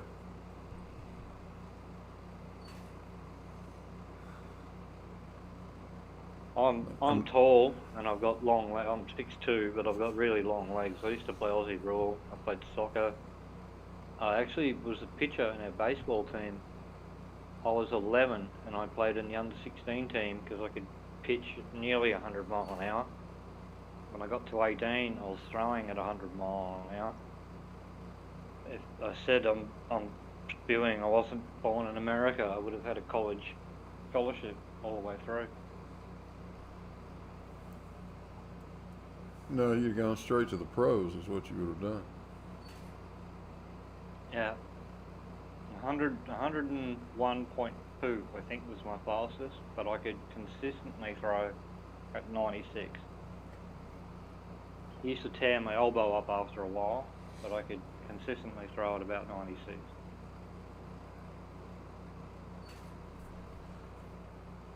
If I held it down to about 92, around 90, I could throw dead accurate.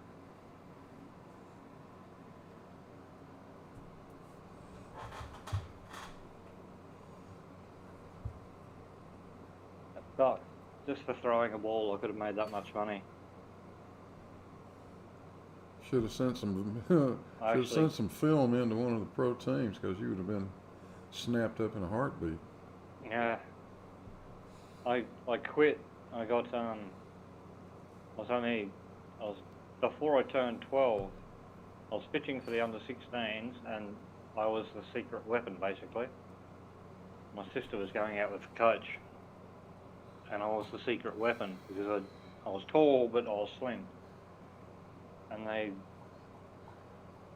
didn't expect much from me, and I'd go out there and just bury people. But we had a new team member wanted to try out, and they took the batting position, and I threw a few rounds at him just nicely, and the coach came over and tapped me on the shoulder, so I knelt down in front of him, like a really backward shortstop. I knelt down just in front of him, and he threw a nice ball to him, and I actually watched it hit right on the end of the bat, and it hit me fair in the left eye socket. I couldn't get my glove up even fast enough. Hooked me in the left eye socket. I had a black eye for like 2 months, a lump under my eye for over 2 months. And it knocked me out. I remember waking up thinking, why are they all drinking beers?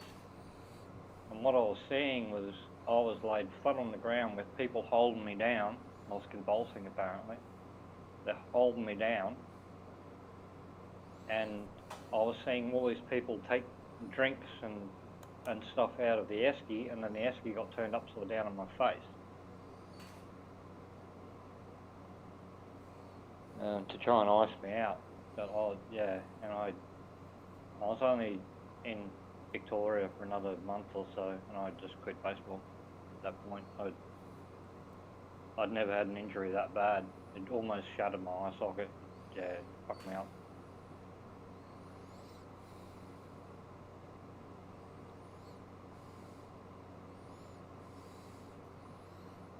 Yeah, I never got hit in the face with one of those things.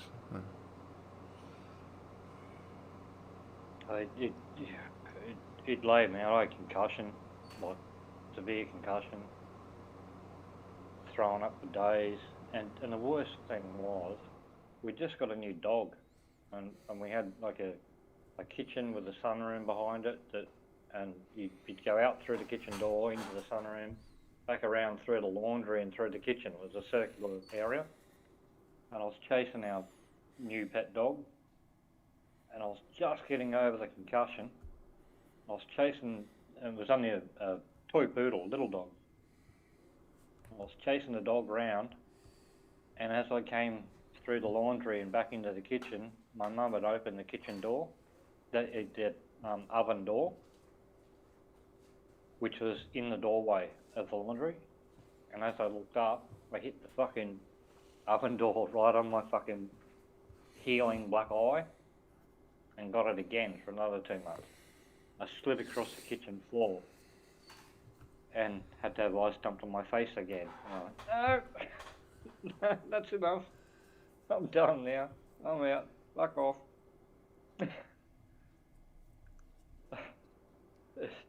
Just having this pee in my eyeball for months.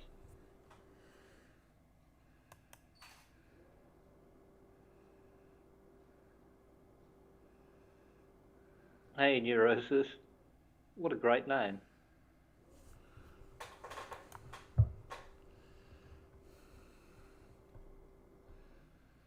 Alright, back into cooking dinner, and I'll be back in a minute. Yeah, okay. Yeah, hello. Good morning, Neurosis.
How do we pronounce that name?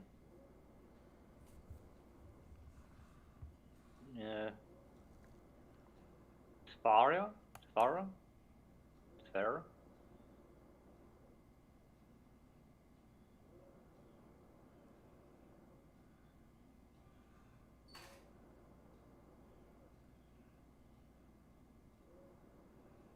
I just call him a Spira. I'm not sure how it's meant to be pronounced. Yeah. Just saying, I did actually read up about why when you get older, time seems to go faster. There is actually a reason for that. It's how fast your neurons fire in your brain. The older you get, the slower they fire, therefore making time seem faster. So when you're a kid, time seems to go very fast. Well, very slow, because your neurons are firing faster. And as you get older, the slower they fire. Yeah, it sort of works out a bit backward. But yeah, it's true too. I don't know how to pronounce my name, but I typically go with the way Blue pronounced it. Yes.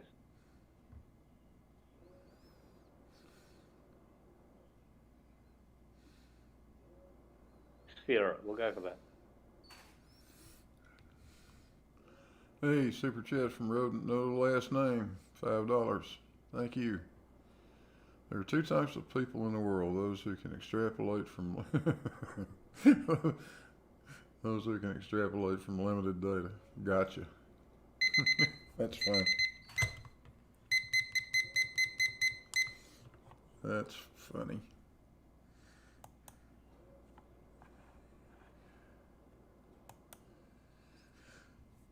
Yes, Yep. Hage. It did.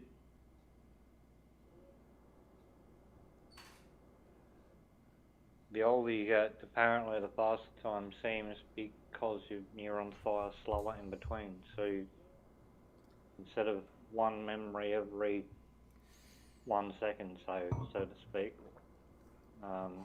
you get one memory every 3 seconds. So it seems to take longer in your own perception of it.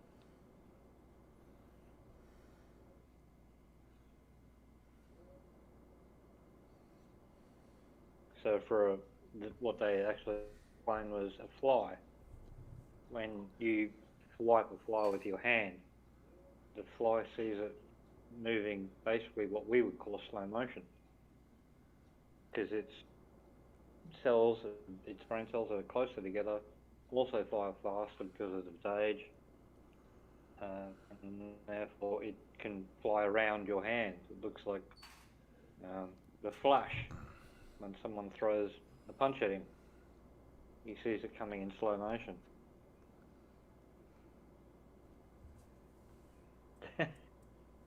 There are 10 types of people in the world. Those that know binary and those that don't. Well done. Well done. Got some good comedians out there this morning.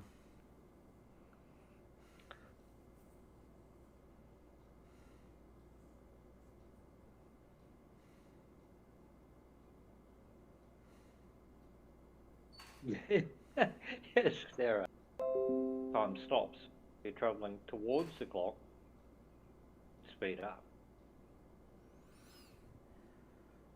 For some reason, OBS disconnected momentarily, so hopefully it's back. I don't know why it did that. Time travel and those sorts of equations are, what's the word? Someone used it earlier. Oh my God, where is it? Unintuitive. That's a word. I love that word. You've seen the push bike wheel running as a gyro hanging on a string from the axle loop? Oh, sure.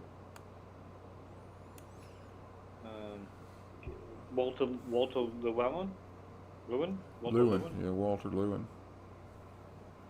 Yeah, he's got a push-like wheel, and he spins it up on basically a bench grinder. Yep. And after it's spinning as a gyro, he then hangs it from a loop on a rope hanging from the ceiling by one end of one axle, Yep. or the axle. And the push-bike wheel stays vertical, but processes. And when you look at that, it's unintuitive. You would think that the wheel would fall down at some point. It does not. It remains completely vertical and just processes around. And then he gets, I think, a kilogram, a couple of pounds or a kilogram, and hangs a kilogram or whatever it is off the other end of the axle. And instead of pulling the wheel down and making it No, just make fall from vertical, it'll make it just process processes faster. faster. Yeah. Yeah, that's really unintuitive when you look at it. I love that word. He taught me that word. I love that. You wouldn't think that would be what happened. Gyroscopes are not intuitive. You can't just look at that and understand why it does what it does. No, not at all. They're very non-intuitive. And it's quite strange. I love that word. No matter what you're taught, it doesn't seem like it should. Your brain just says, nope, that should fall over.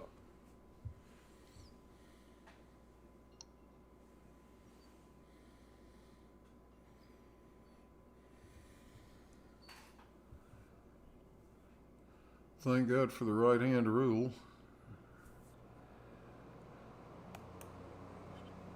The right-hand rule? Yeah.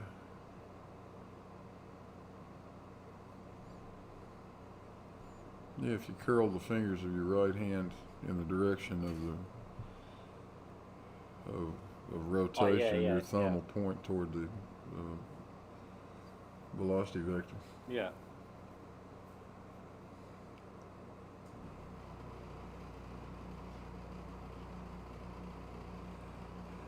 And the same thing applies when you put a torque on the spin axis, which is what you're doing by hanging it by one end like that. Gravity is trying to torque the spin axis, and it can't.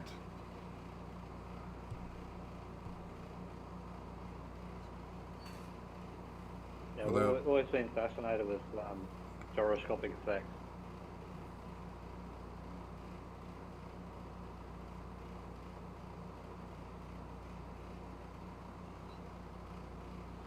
Well, Have you once ever you seen when once they you see put it explained, it's not that hard to understand it. But yeah. Have you ever seen the gyros they put in boats now? I think they're about a 4,000 pound mass, and they mount it inside the boat on a hydraulically actuated system. So if you're out in the ocean on, say, a game fishing boat, 50-foot game fishing boat, they mount this mass in the center of the boat under a seat or under the floor, spin it to 4,000 or 5,000 RPM, and instead of the waves rocking the boat, the hydraulics and everything on the unit keep the boat stable.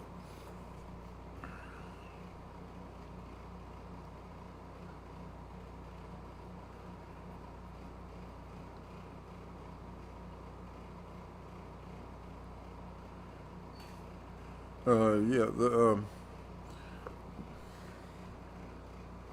gyro stabilization of boats has been around for the better part of 100 years. Probably has been around for 100 years. Yeah. Just that they've been able, with modern technology, they've been able to make it a lot smaller. Yeah. Tell me like the size of a bar fridge now. Yeah, those gyro stabilizers were being used on large vessels a long, long time ago. Yeah.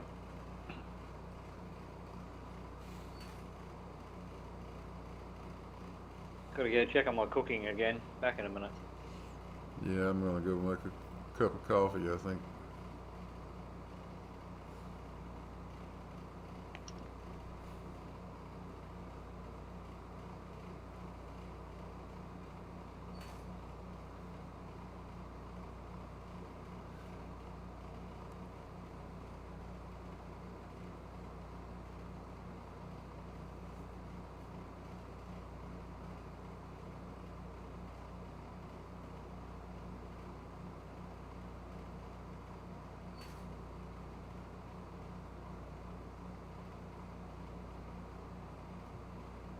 Pizza bites are done, yeah.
Well, Roden, I don't know. That's a good question. How does the gyroscopic effect affect the 4 elephants and the turtle?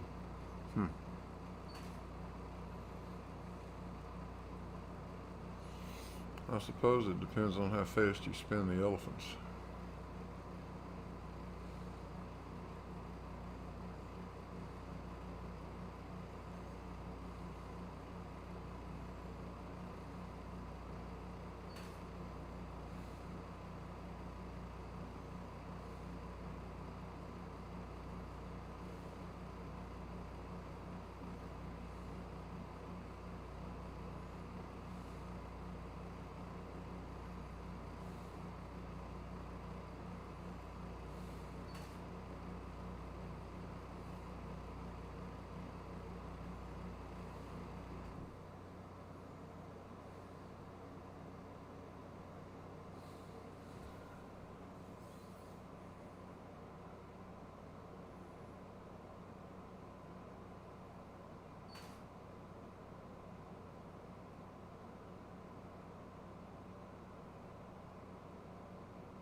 Yeah, hello M2M. Just saw you here.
Oh, hello, Cat Supercomputer. Doesn't look like you've been in before. We'll fix you up, make you blue.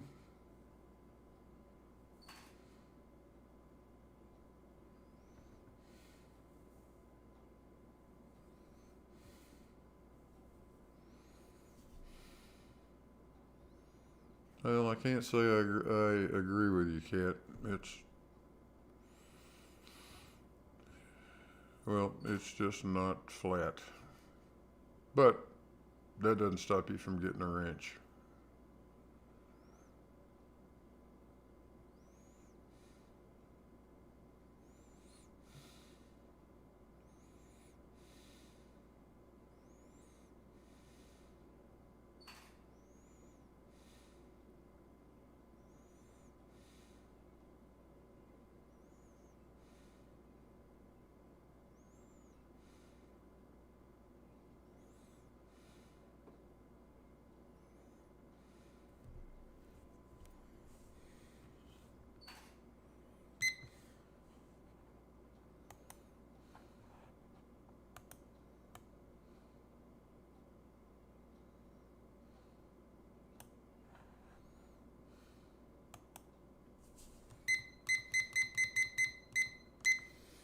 Yep, irritating egg timer.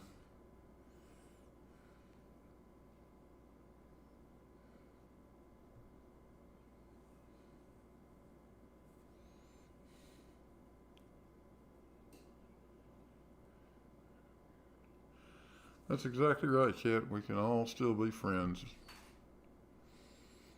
We can discuss all these things. We don't have to be too combative about it. I try not to be, anyway.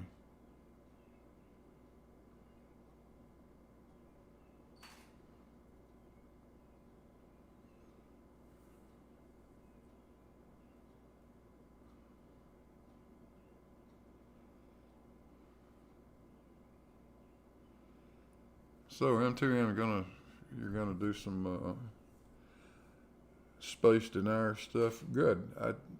I think that makes sense. I think it makes perfect sense. Well, that's at the heart, anyway. Of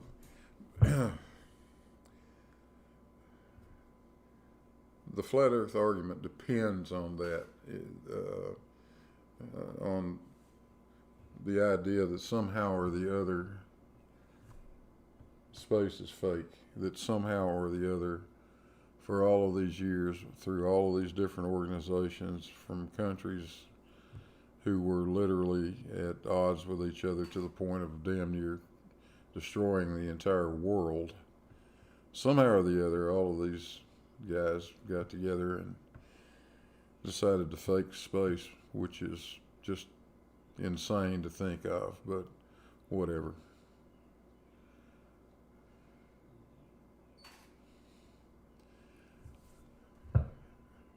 And I've thought a few times about going after some of that stuff. I've stayed away from it.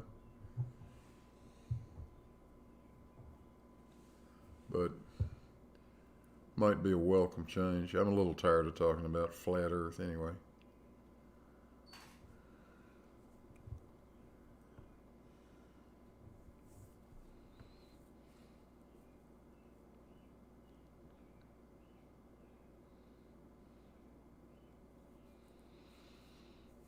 Debunking misinformation is, I agree with you 100%.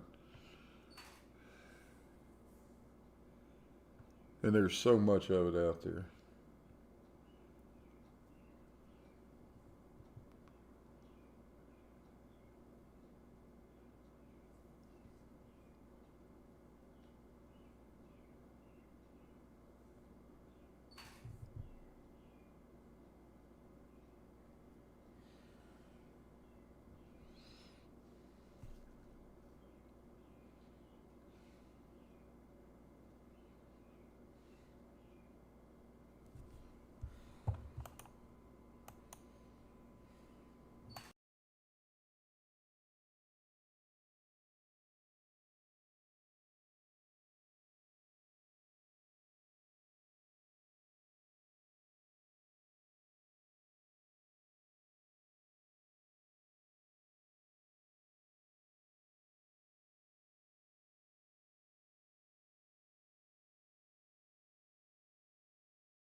I think I'll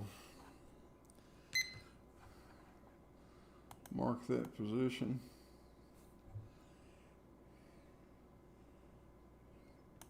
And move the weights.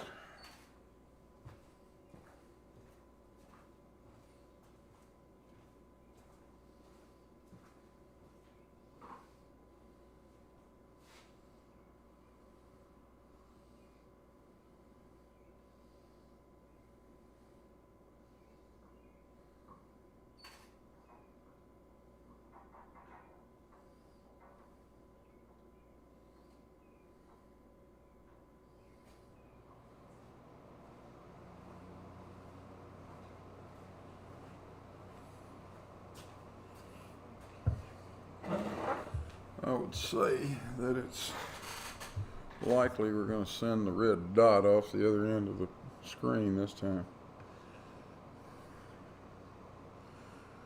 I need to recenter this balance, which I may do later today.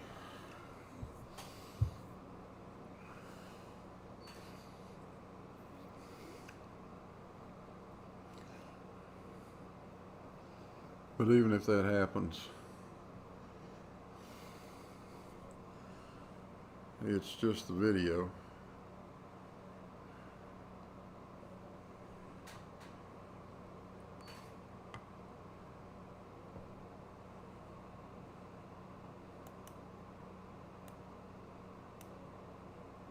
And the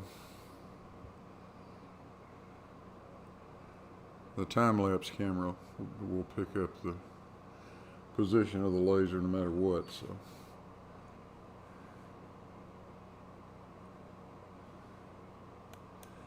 Just messes us up when we're sitting here looking at it. Yeah, see you later, M2M.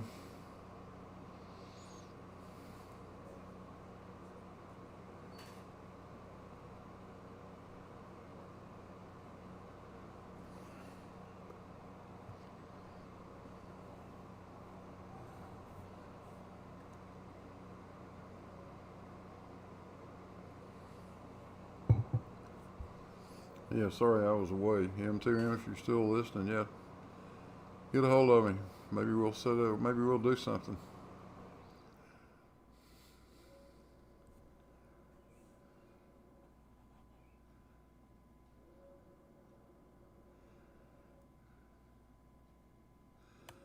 Welcome, Roger Forsman. Make you a moderator.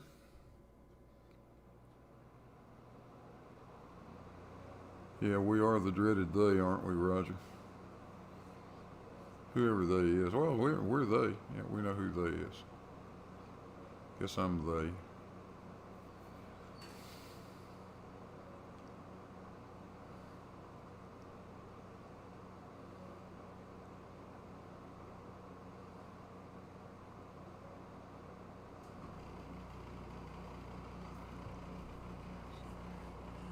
Yeah, Rob Barton, I've seen Professor Doe's video on that. And it absolutely would be impossible.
It's just unfathomable that that many people could keep their mouths shut for that length of time.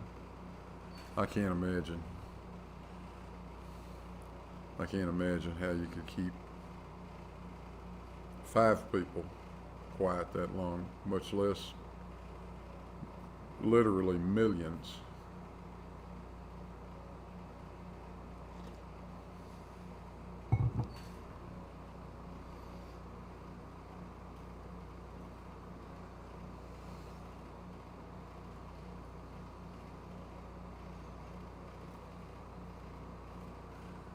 But everybody loves a good mystery, I suppose.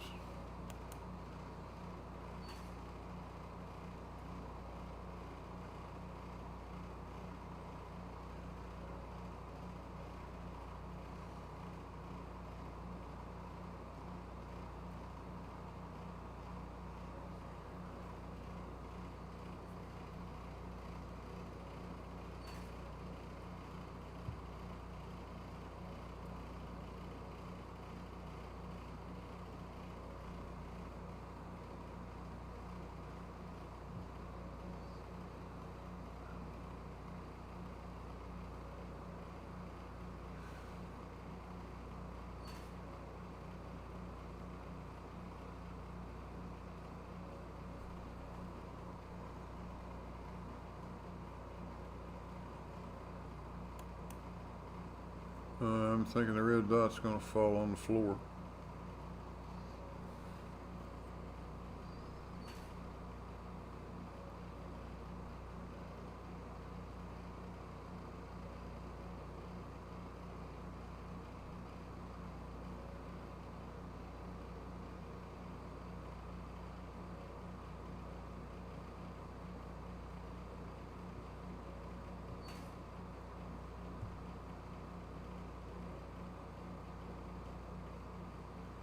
Hello, Micro.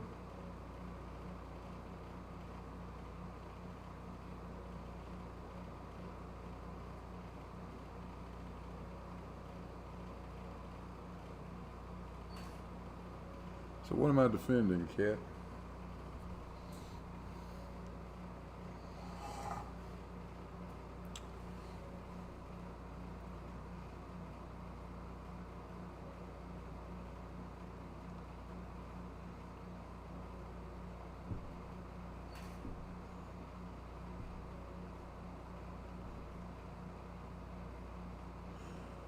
So I would ask you, Kat, what does religion have to do with the shape of the earth?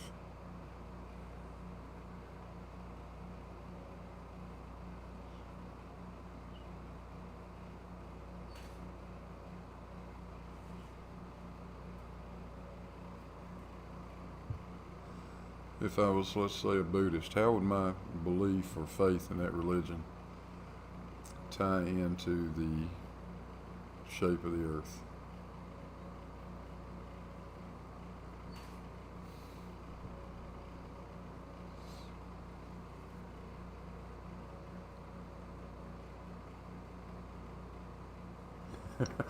Okay, gotcha. That's okay, you can ramble all you want to. I do it too. Hello, I'm back. Hello, Shady. How is he rambling? I'm just arrived again and Just rambling. to do no are in key positions are 100% valid. Nothing.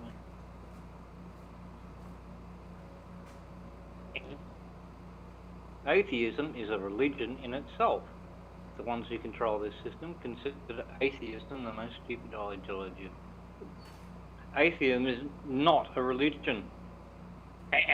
Fail. Utter fail.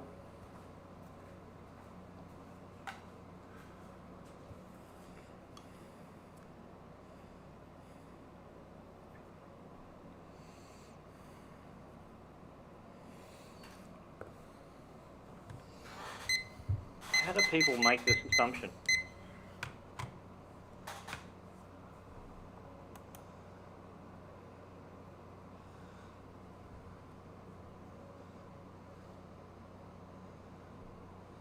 I think Cat supercomputer has a would equate to a, what were they, a 64? Huh? What was the old computer? The old 64 model? What was that? You talking Can't about think of the name of it now. Commodore or something? Yeah, the old Commodore 64. Yeah, he calls himself a supercomputer. I think he's a Commodore 64.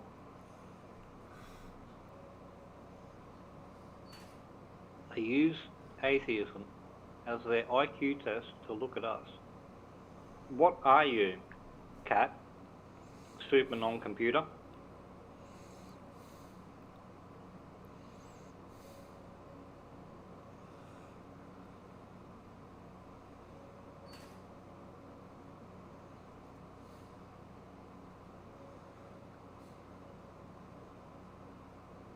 No worries, Rob. I caught the red dot just before it hit the floor, so I put it back up there. It's okay now.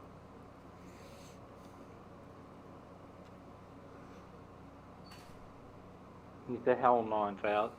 He's a whole 9000. You can't even get that right.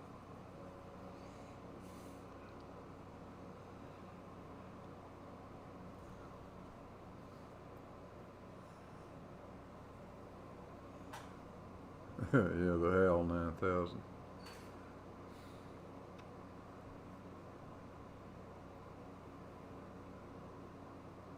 It's a whole 9000 apparently, according to Commodore 64. Yeah, whatever.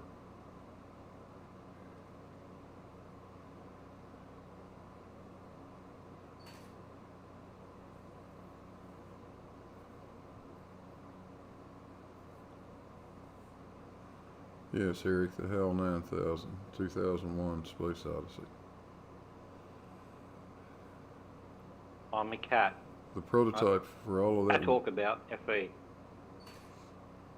The prototype for all of that wonderful CGI we saw out of NASA. 2001 A Space Odyssey. That was so realistic, wasn't it? Go back and watch that. It was great for 1968, but that's all. I mean, in 1968 terms, yeah, it was a great movie. By 1975, it was garbage. And today, it's just funny.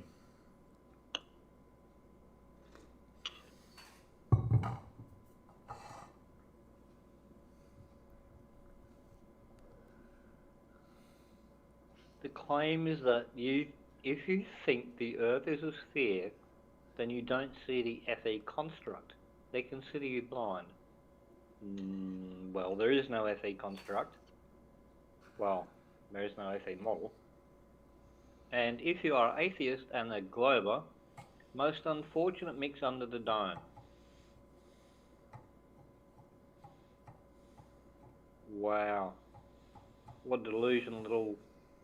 You're not even a Commodore 64, you're more like a handheld gaming device.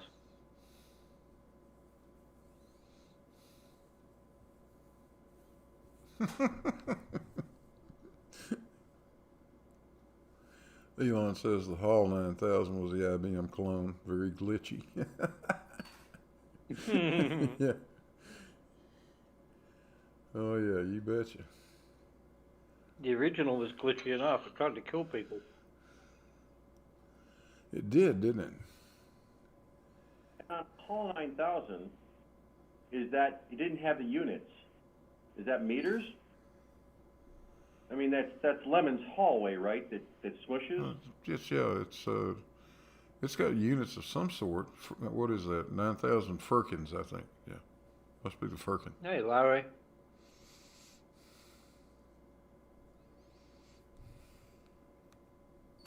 Attributing flat Earth to religion really insults religion. I mean, yeah, God made us live on a plate, live on a disc like cheese on a plate. Yeah, under a dome to keep the flies off.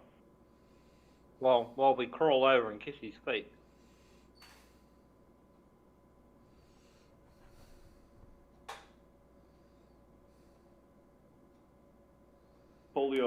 polio is a plague for thousands and thousands of years, but when it actually it's a Mark Twain article Mark Twain wrote. Yeah, polio was around for thousands of years, and then when Dr. Salk came up with the vaccine, they thanked God for bringing us the vaccine. They didn't thank Salk. Yeah. They didn't hold God responsible for waiting so long to get around to it, and they didn't blame God for making polio or allowing polio, but they thanked God right. when Dr. Salk came up with a vaccine. Yeah, that is the aspect of those fundamentalists or whatever that we see on the flat Earth side, and it's just too weird.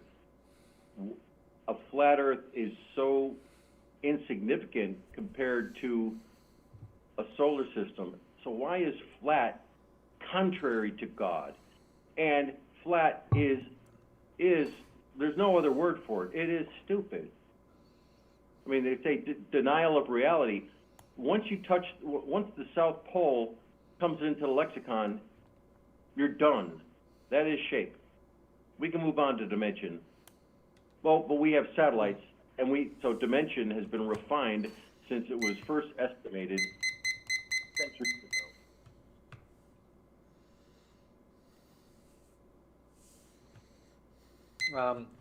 Elon, this is Larry, is it? Please introduce yourself, mate. I'm Larry. Hello, Larry.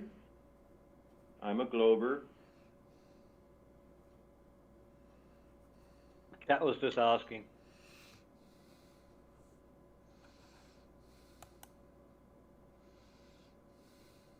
I'm a land surveyor.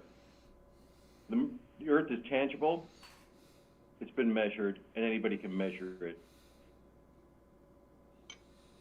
Curvature cannot be avoided.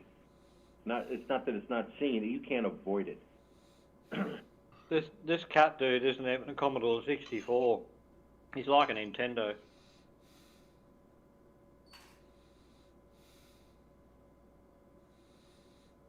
Now, when they invoke God as a defense of the flat Earth, I don't know, joke. The Sky Wizard.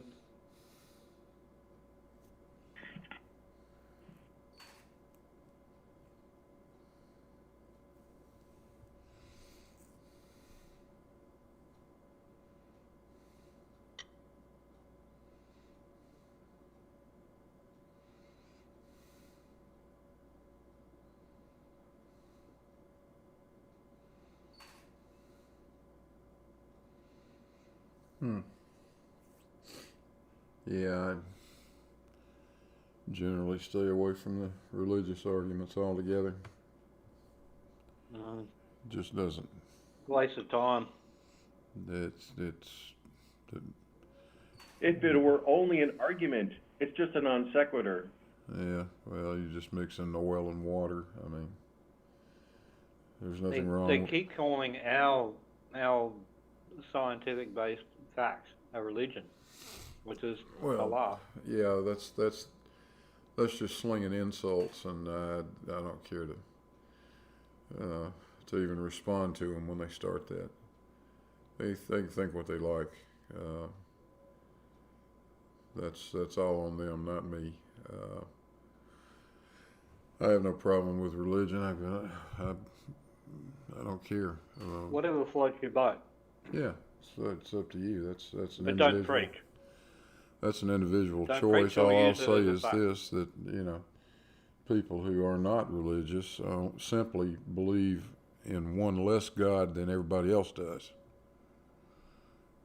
Yeah. Yep.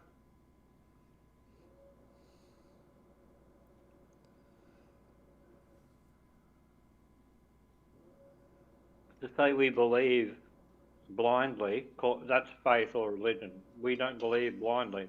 We believe in evidence and fact. Well, there's only a few thousand gods out there. How do you know you got the right one? So 3,800 odd but there's probably a lot more. But 3,800 modern believed gods. And one religion in the old days used to have many, many gods. Yeah.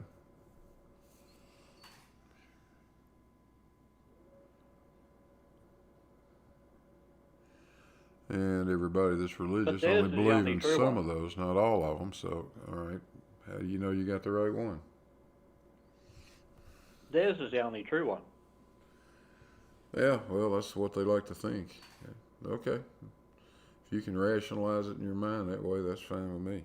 I don't care. But it's, you know, religion's strictly faith-based. Doesn't require any proof. It's just faith, nothing but. Science is unique. It takes I blindness. like science because it moves on with time, and as things change, as we learn more, we can change the way we think scientifically. When we are able to explain things in a different way, our science changes. You can't change religion because the guy that wrote it and got it wrong 5,000 years ago is not around to fix it. But the God never wrote it. All words in any religious text are written by men. That's what I'm saying. Men all changed. The guy that corrupt wrote men to that, suit not their the own God. agendas. The guy that wrote that, not the God. The guy that wrote that Yeah. is no longer here to Yep. fix his mistake. Yep. So there's no possibility of correcting an error that may have been made. All you can do is deny that there could ever have been an error to begin with.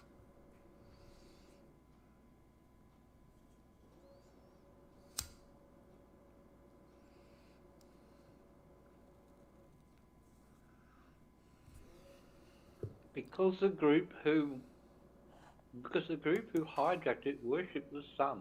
They are Luciferians. The globe system is Luciferian.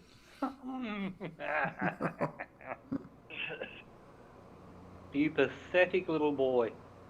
You pathetic brainwashed little boy.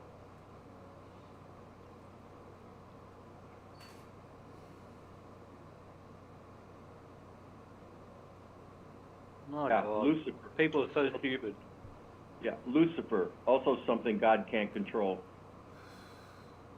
And also, how many people did Lucifer ever kill? Did Satan ever kill? Answer? None. God kills people and killed, apparently, millions during the flood, etc., during all the things he's done. Lucifer, Satan, never killed anyone. He was just the gatekeeper of hell that sat there and dealt with all the dead people who came down deserving punishment. So Satan never killed anyone.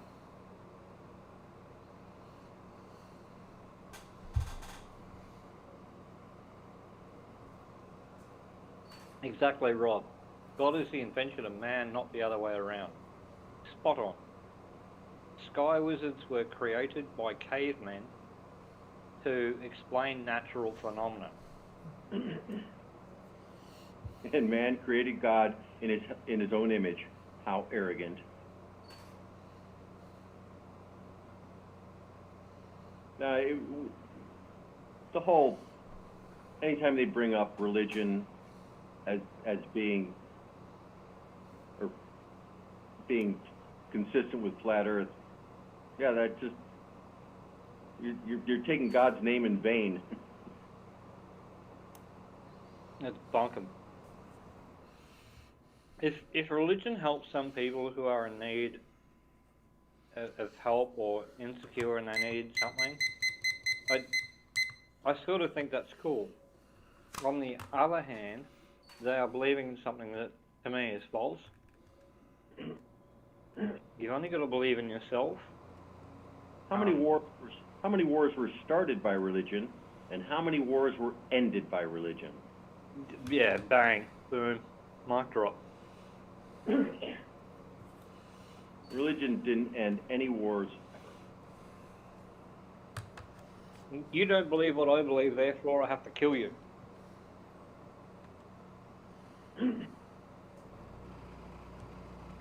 What a great enlightened being. What entity who is enlightened and all caring and all loving would say to people, you either believe in me or I will get my minions to kill you?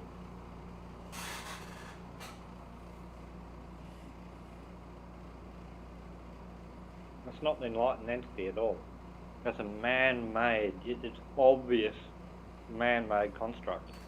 It's the way man thinks. And the Bible does say that if your wife is not a virgin, when you marry her, you can kill her. That's a man-made construct as well. But if it's even just on the simpler aspect, South Pole exists. How is that inconsistent? Yep. And it doesn't say that if the wife thinks or can prove that the man is not a virgin when she marries him, he can kill her. She can kill him. Yeah, we need to dissect the Bible. Just keep it to mechanics. The South Pole Terrible, isn't it? Yeah, just keep it to mechanics. I mean, the South Pole exists. It's not inconsistent with the Creator, and the Creator has no evidence, but it's not inconsistent with the Creator. Creating something vast and huge and filled with millions and thousands and billions upon billions of dimension, things beyond dimension, out all the way out there. That is far more grand than creating a disc with a dome. And we have the tools. God gave us the tools. And there you go, right? We're just exploring a creation. Okay, we're exploring it. We're measuring it. It's real. Satellites exist. So in denial of reality, to deny the South Pole, to deny the sunrise, sunset, to deny satellites, it's just, that would be insulting to a creator.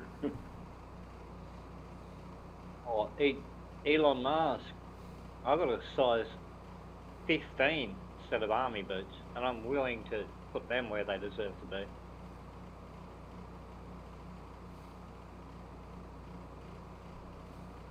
No, shape of the Earth is incontrovertible. It's a binary. It's not like it might be flat. No, there's no debate about it. Debate's gone. I'm just trying to educate the stupid.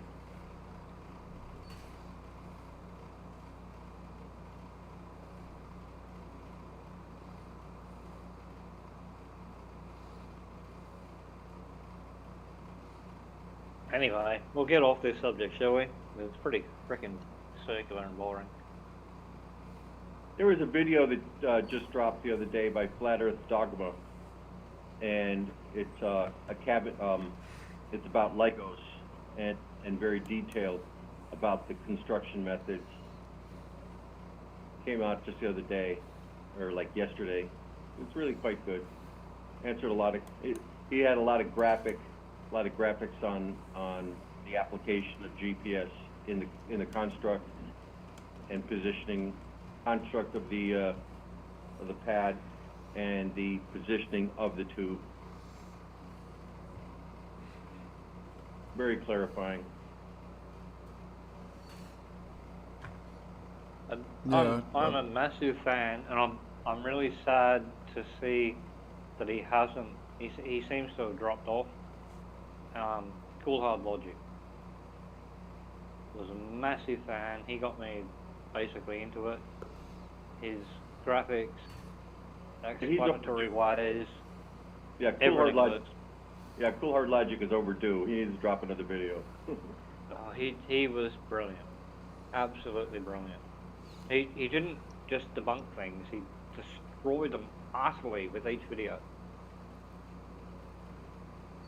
Yeah, there's no defense of Flat Earth. We got that. I mean, you have to have a different kind of set of blinders to say the sun doesn't set.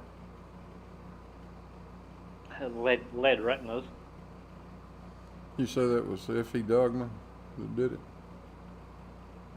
Correct. I'll go look for that in a little while and watch it. It's quite good. It needs to be, it needs to be shouted out. I've tried to get in contact with Cool Hard Logic a few times by varying ways, and I can't find him. And I've really spent hours trying to find him. I tripped over a couple of people that I thought were him, but they've said no. Really tried, because I'd love to see him repost or get back into it, but he's been out of the game for a long time now. I'd even go as so far to maybe start another channel and just mirror his videos, and if it gets blocked, it gets blocked, who cares?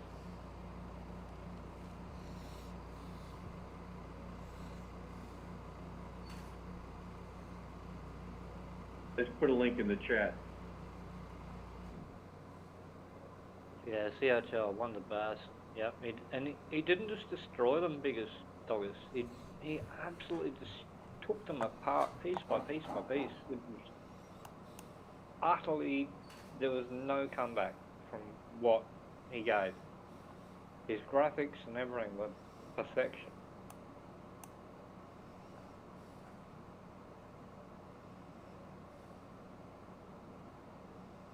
He did actually say that he'd been off for too long on his last one, which I think took about a year to make. He did actually say, I've been away a while and I'll be back, but I just haven't seen. And I'm really hoping that he's well and nothing has happened to him, because he ruled. He fucking ruled.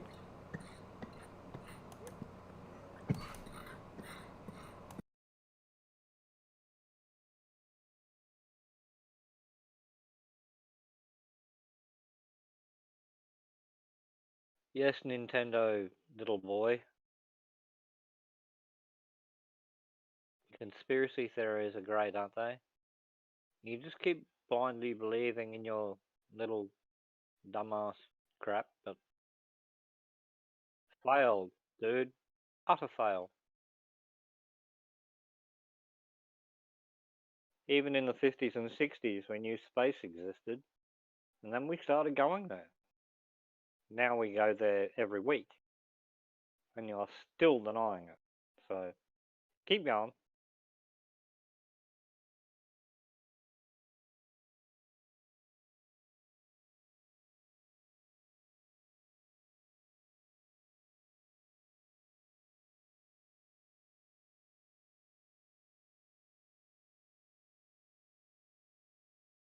The only thing I really hate about things now is the stupidity of people now, that they can still get caught up in this crap. Stupidity, gullibility.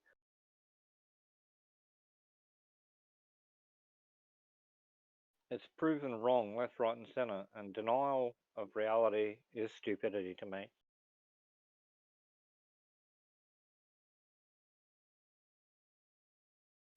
I really have tried, Rob Button. I've really done hours and hours searching through the internet. There was a couple of little hints that were given early on, and I chased them down using everything in the internet that I could. Messaged quite a few people, maybe 10 or 15 people, hoping it was him or someone that knew him, and I couldn't find him.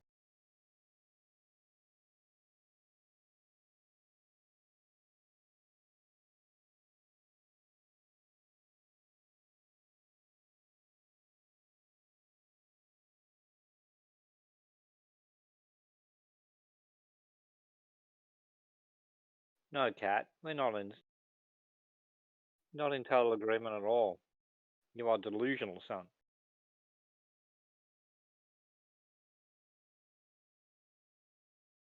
Whose sock account is Cat? I can't bring it up, but there's got to be a sock.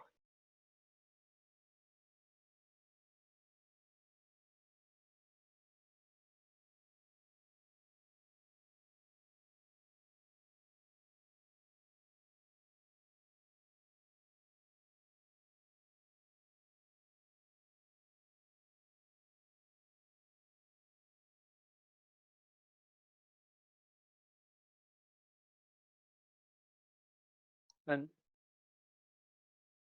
Pat likes to use Von Braun. Von Braun believed we could go to the moon. He made the first rockets to go into space. And you are denying space. So therefore you're denying Von Braun. Fail, yet again.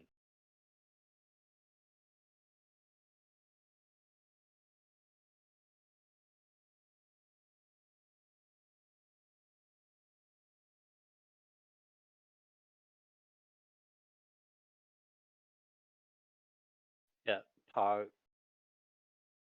Wannabe troll.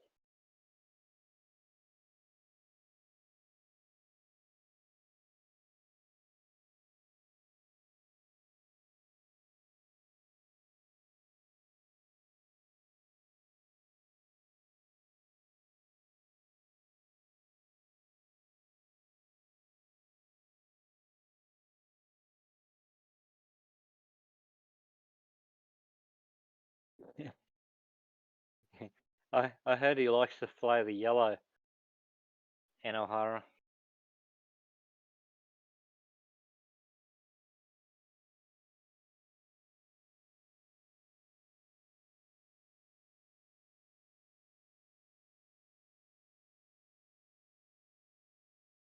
And legend has it he has a stash of leaded fuel in his garage.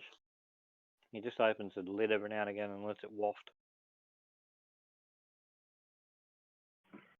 So does Cat think the South Pole doesn't exist?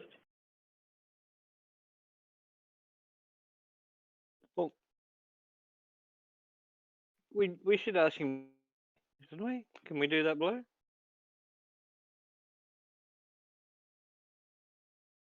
Do what? Ask Cat the Nintendo master to come into chat. Sure.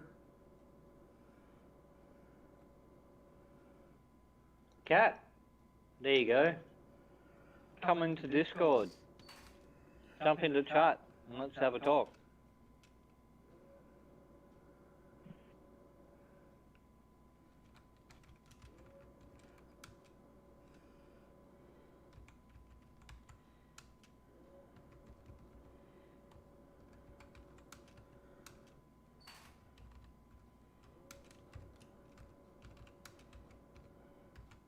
Wait for the run. Wait for the excuses and the run away.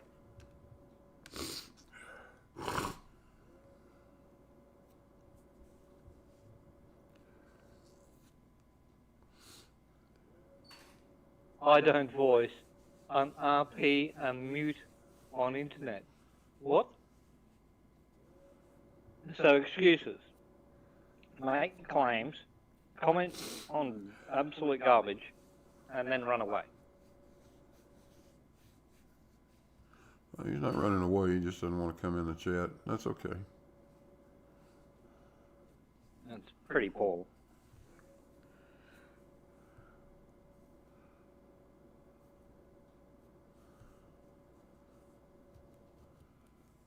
It's no surprise that Werner von Braun writes a sci-fi book about space travel, and then spearheaded the Apollo project, and then you have Arthur C. Clarke, wrote 2001.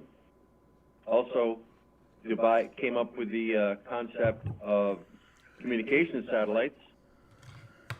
Yeah. I think we've just proven people exist, haven't we? Yeah. Amazing.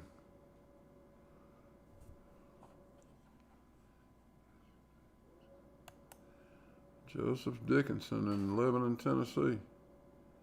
Hello.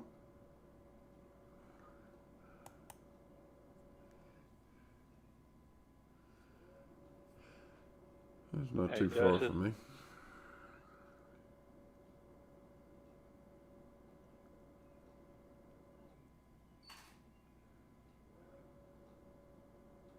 Where are you and Gladys from, Blue? I forget. Originally, I grew up in Alabama. That sort of tell that by your accent. But But I've lived in this eastern part of Tennessee for the last 30 years. A little more than 30 years now.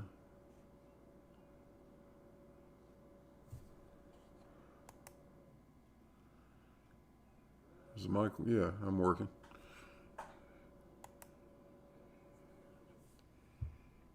and I love your woodworking skills.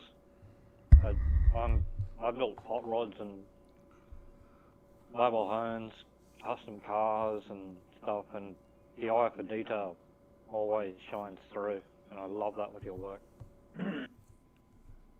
Proper tradesman.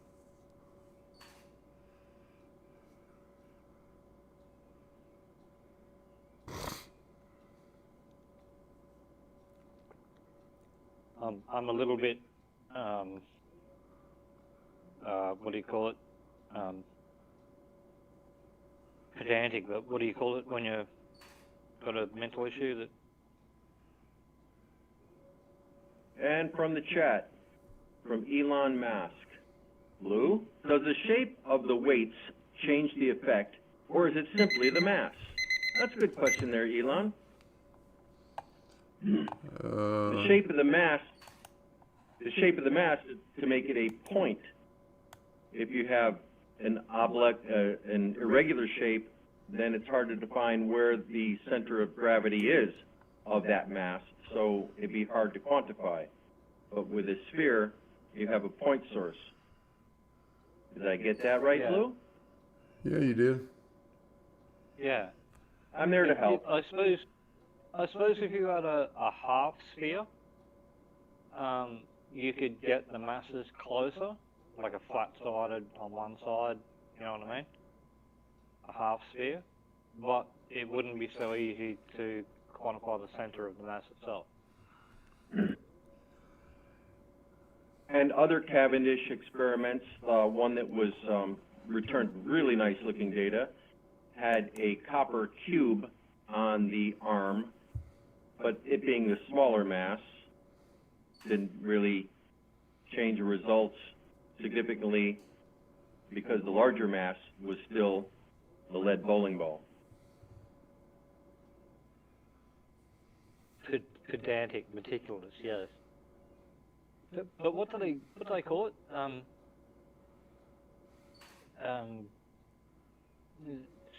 COD or C? OCD. What do they call it Yeah. when you... OCD, that's it. That's the one I was trying to think of. Thank you. OCD, yes. I'm slightly OCD. If I even put something that won't be seen together, and I have 3 washes of one thickness and one of the same thickness but a different diameter, I can't put that thing together. I have to use 4 identical parts. It doesn't matter if it would never be seen again in the history of that vehicle being built, but I have to use identical parts.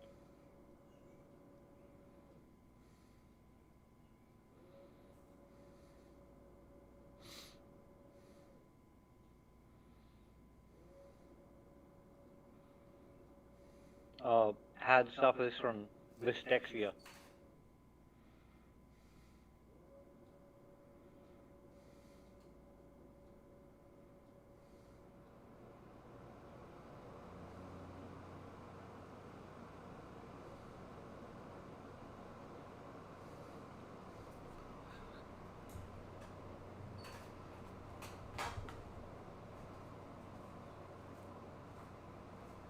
I guess that's why I was so good at making show cars and things. Like the old tradesmen, especially, every screw or bolt head had to be turned to line up in a particular way. And I did that on every show car, everything I made, always had to be lined up. And when old people, like not old people, but older tradesmen see that done, they know the build's been done correctly. Doesn't matter whether it's just 2 screws and a bloody light fitting. But if you can see that those screw heads are lined up, you know that a tradesman has been there, not just some worker.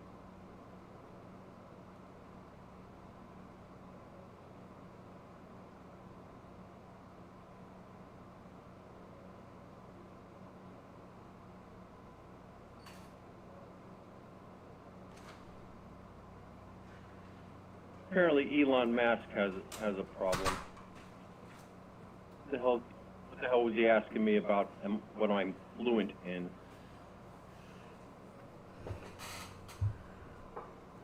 Oh, really?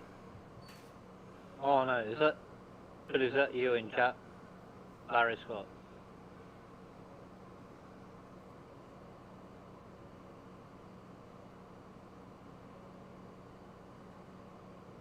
That's not very cool, Elon.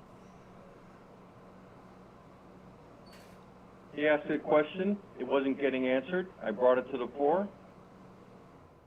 What? What the hell? Yeah. At 45 minutes. I'm not very happy with that word you used, Elon. Yeah, his comment at 45 minutes after. I can't see it on my screen. I'll say it. He used the word spastic. Oh.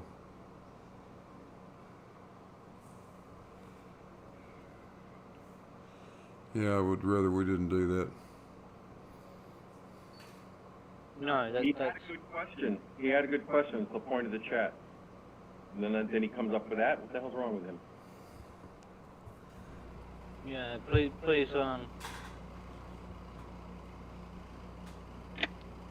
drop that comment, anyone?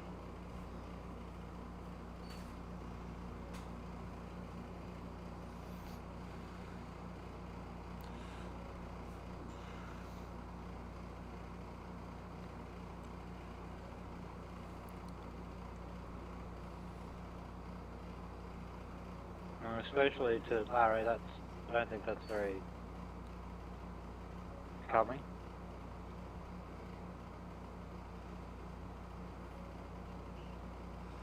Rob wants to know what the largest source of error is. From a systematic standpoint, the attraction of the large weights, not only on the small balls that the weight is closest to, but there's also an attraction to the distant small ball. So that has to be taken into account. And then another systematic error that needs to be addressed is the fact that the torsion balance, the arm itself has mass. It's not just the weights on the end of it. Yeah. So that affects the oscillation period. You actually get and if you don't take you get an effect between the weights at either end. If you don't take the mass of the beam itself into account, you actually need to take that out of the because that's offering some additional resistance in terms of the moment of inertia. But it's not significantly contributing to the attraction, so you're slowing down the oscillation but not adding anything back in to as far as deflection goes. So that has to be accounted for. Those are the two main systematic errors, but now you've got additional errors that creep in, the random error type things that you can't really account for. I mean, like the door raising, or I could eliminate that by just simply never raising the door, but it still things happen. So given the distance squared, etc., it wouldn't be very much, but it has to be taken into account. But it is I suppose, a linear force across the two masses because of the direction. Huh? I didn't quite hear it. The deflection will be linear because the masses never change distance between each other across the end of the thing, across the end of the experiment. The bar always remains the same distance, the heavy weights always remain the same between each other. Sort of negligible, I guess. I'm going to have to turn the speakers up because I can't hear you.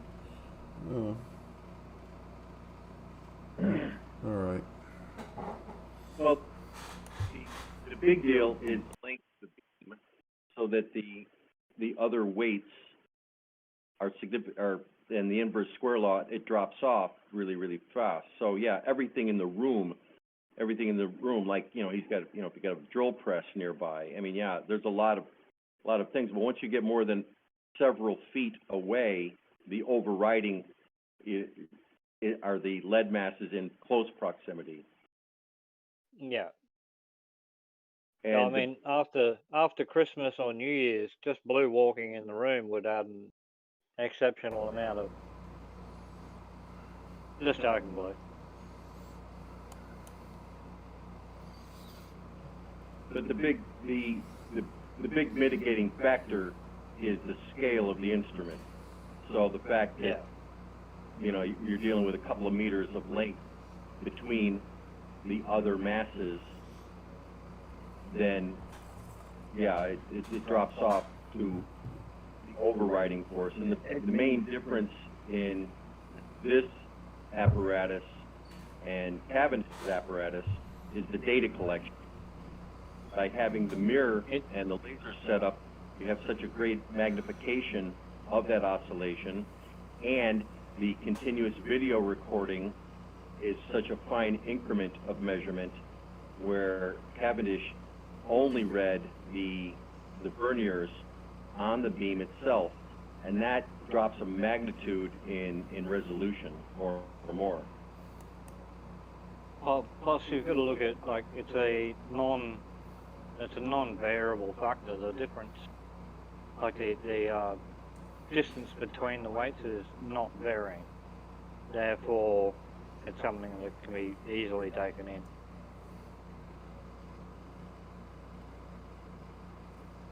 But the data collection method with video and the mirror and the laser, that's why this apparatus did not return the historical value, but returns much closer to the modern value.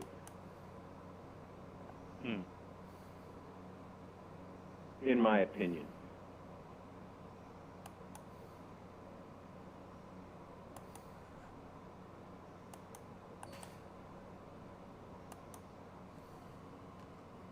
And the fact that the red spot is projected, what, 10 feet away or more, yeah, that inflates.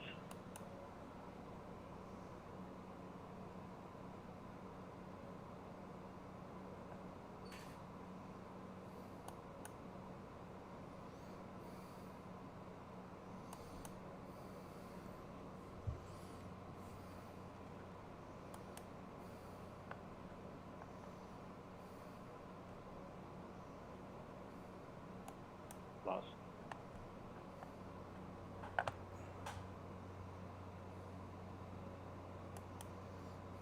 Much more accurate. Of the plots that have been generated from this data set really show the noise is so low.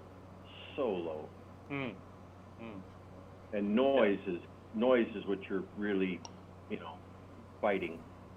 Like I said, reading a vernier is a very noisy method of data collection.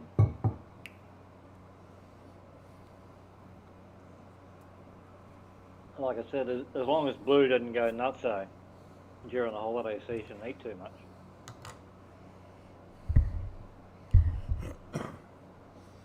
Well, I think our time lapse is concluded now. I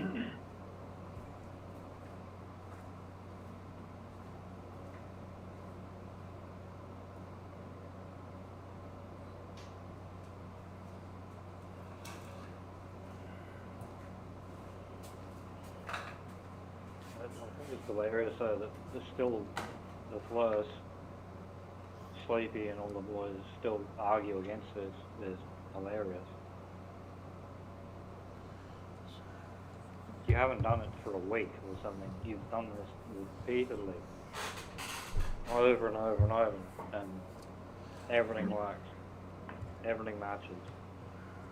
And yet they still try to deny it, which is just dumb. And they're with their own experiments in this, they failed in so many different ways. They didn't understand the experiment whatsoever.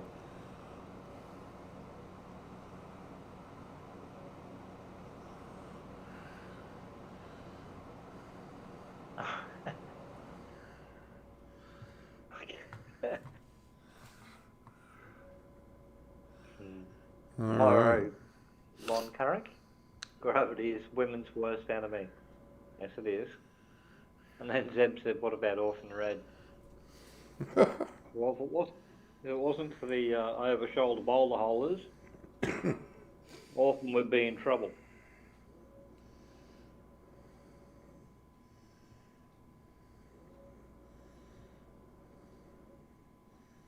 I actually sent an email to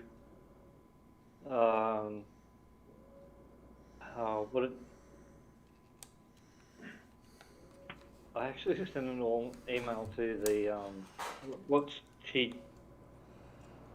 It's on the tip of my tongue. Society she's a member of. What do they fucking call it? Mensa. I actually sent an email to Mensa saying, have you watched? Apparently, this Orphan Red, aka Sasha, is a member of your society. Have you actually watched her YouTube videos where she thinks the Earth is flat and states many other different things, and I listed them all. Went through all her videos and listened. And I got one email back saying, blah blah blah, we don't often do this and that and the other, but we might look, we will look into that. And that was the last I ever heard. So guaranteed, if they actually read my email and had a look at her YouTube channel, she would no longer be a member of Mensa.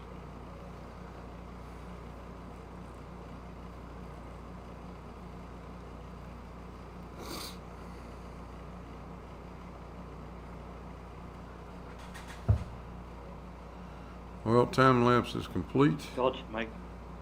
Stream's been running for 3 hours and 21 minutes. So I think I'm about ready to shut this down and maybe go have some breakfast and get a nap. Got up too early. Alright, mate. Enjoy. Thank everybody for showing up. Anybody I've missed, shouting out in the chat, I apologize. I've been trying to look at, trying to run. We have a new naked member in the chat called RH. Yeah, I want to know what that remark's about. RH. Yeah, me too. Who are you calling names, if you don't mind?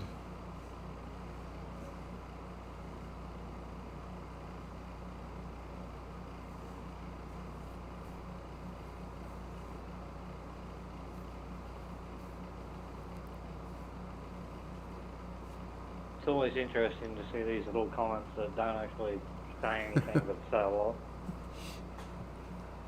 Somebody's a wanker. We just don't know who the wanker is yet. I hope it's not me. It's spot on. Yeah. Oh, we know it's not you, boy. That's okay. Yeah, so we can attribute that to anyone of our choice. It's Elon Musk.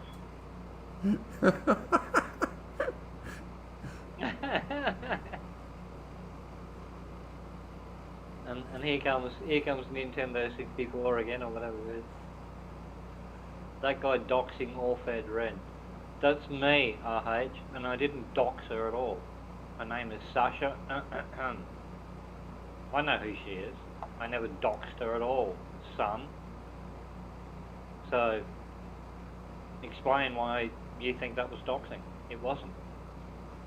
And I did write to Mensa about her membership in Mensa because she is a flat earther.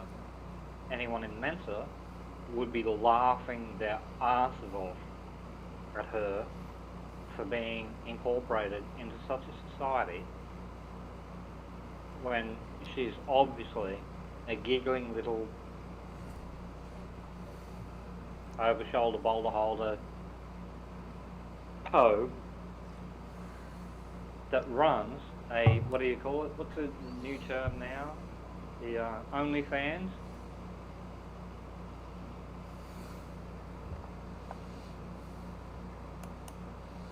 Yeah. ORH. No, I never doxed her. At all. Well, I think Orphan Red's already had much more attention paid to her this morning than need be, so. So, I mean, she's always fun to watch as long as you turn the sound off.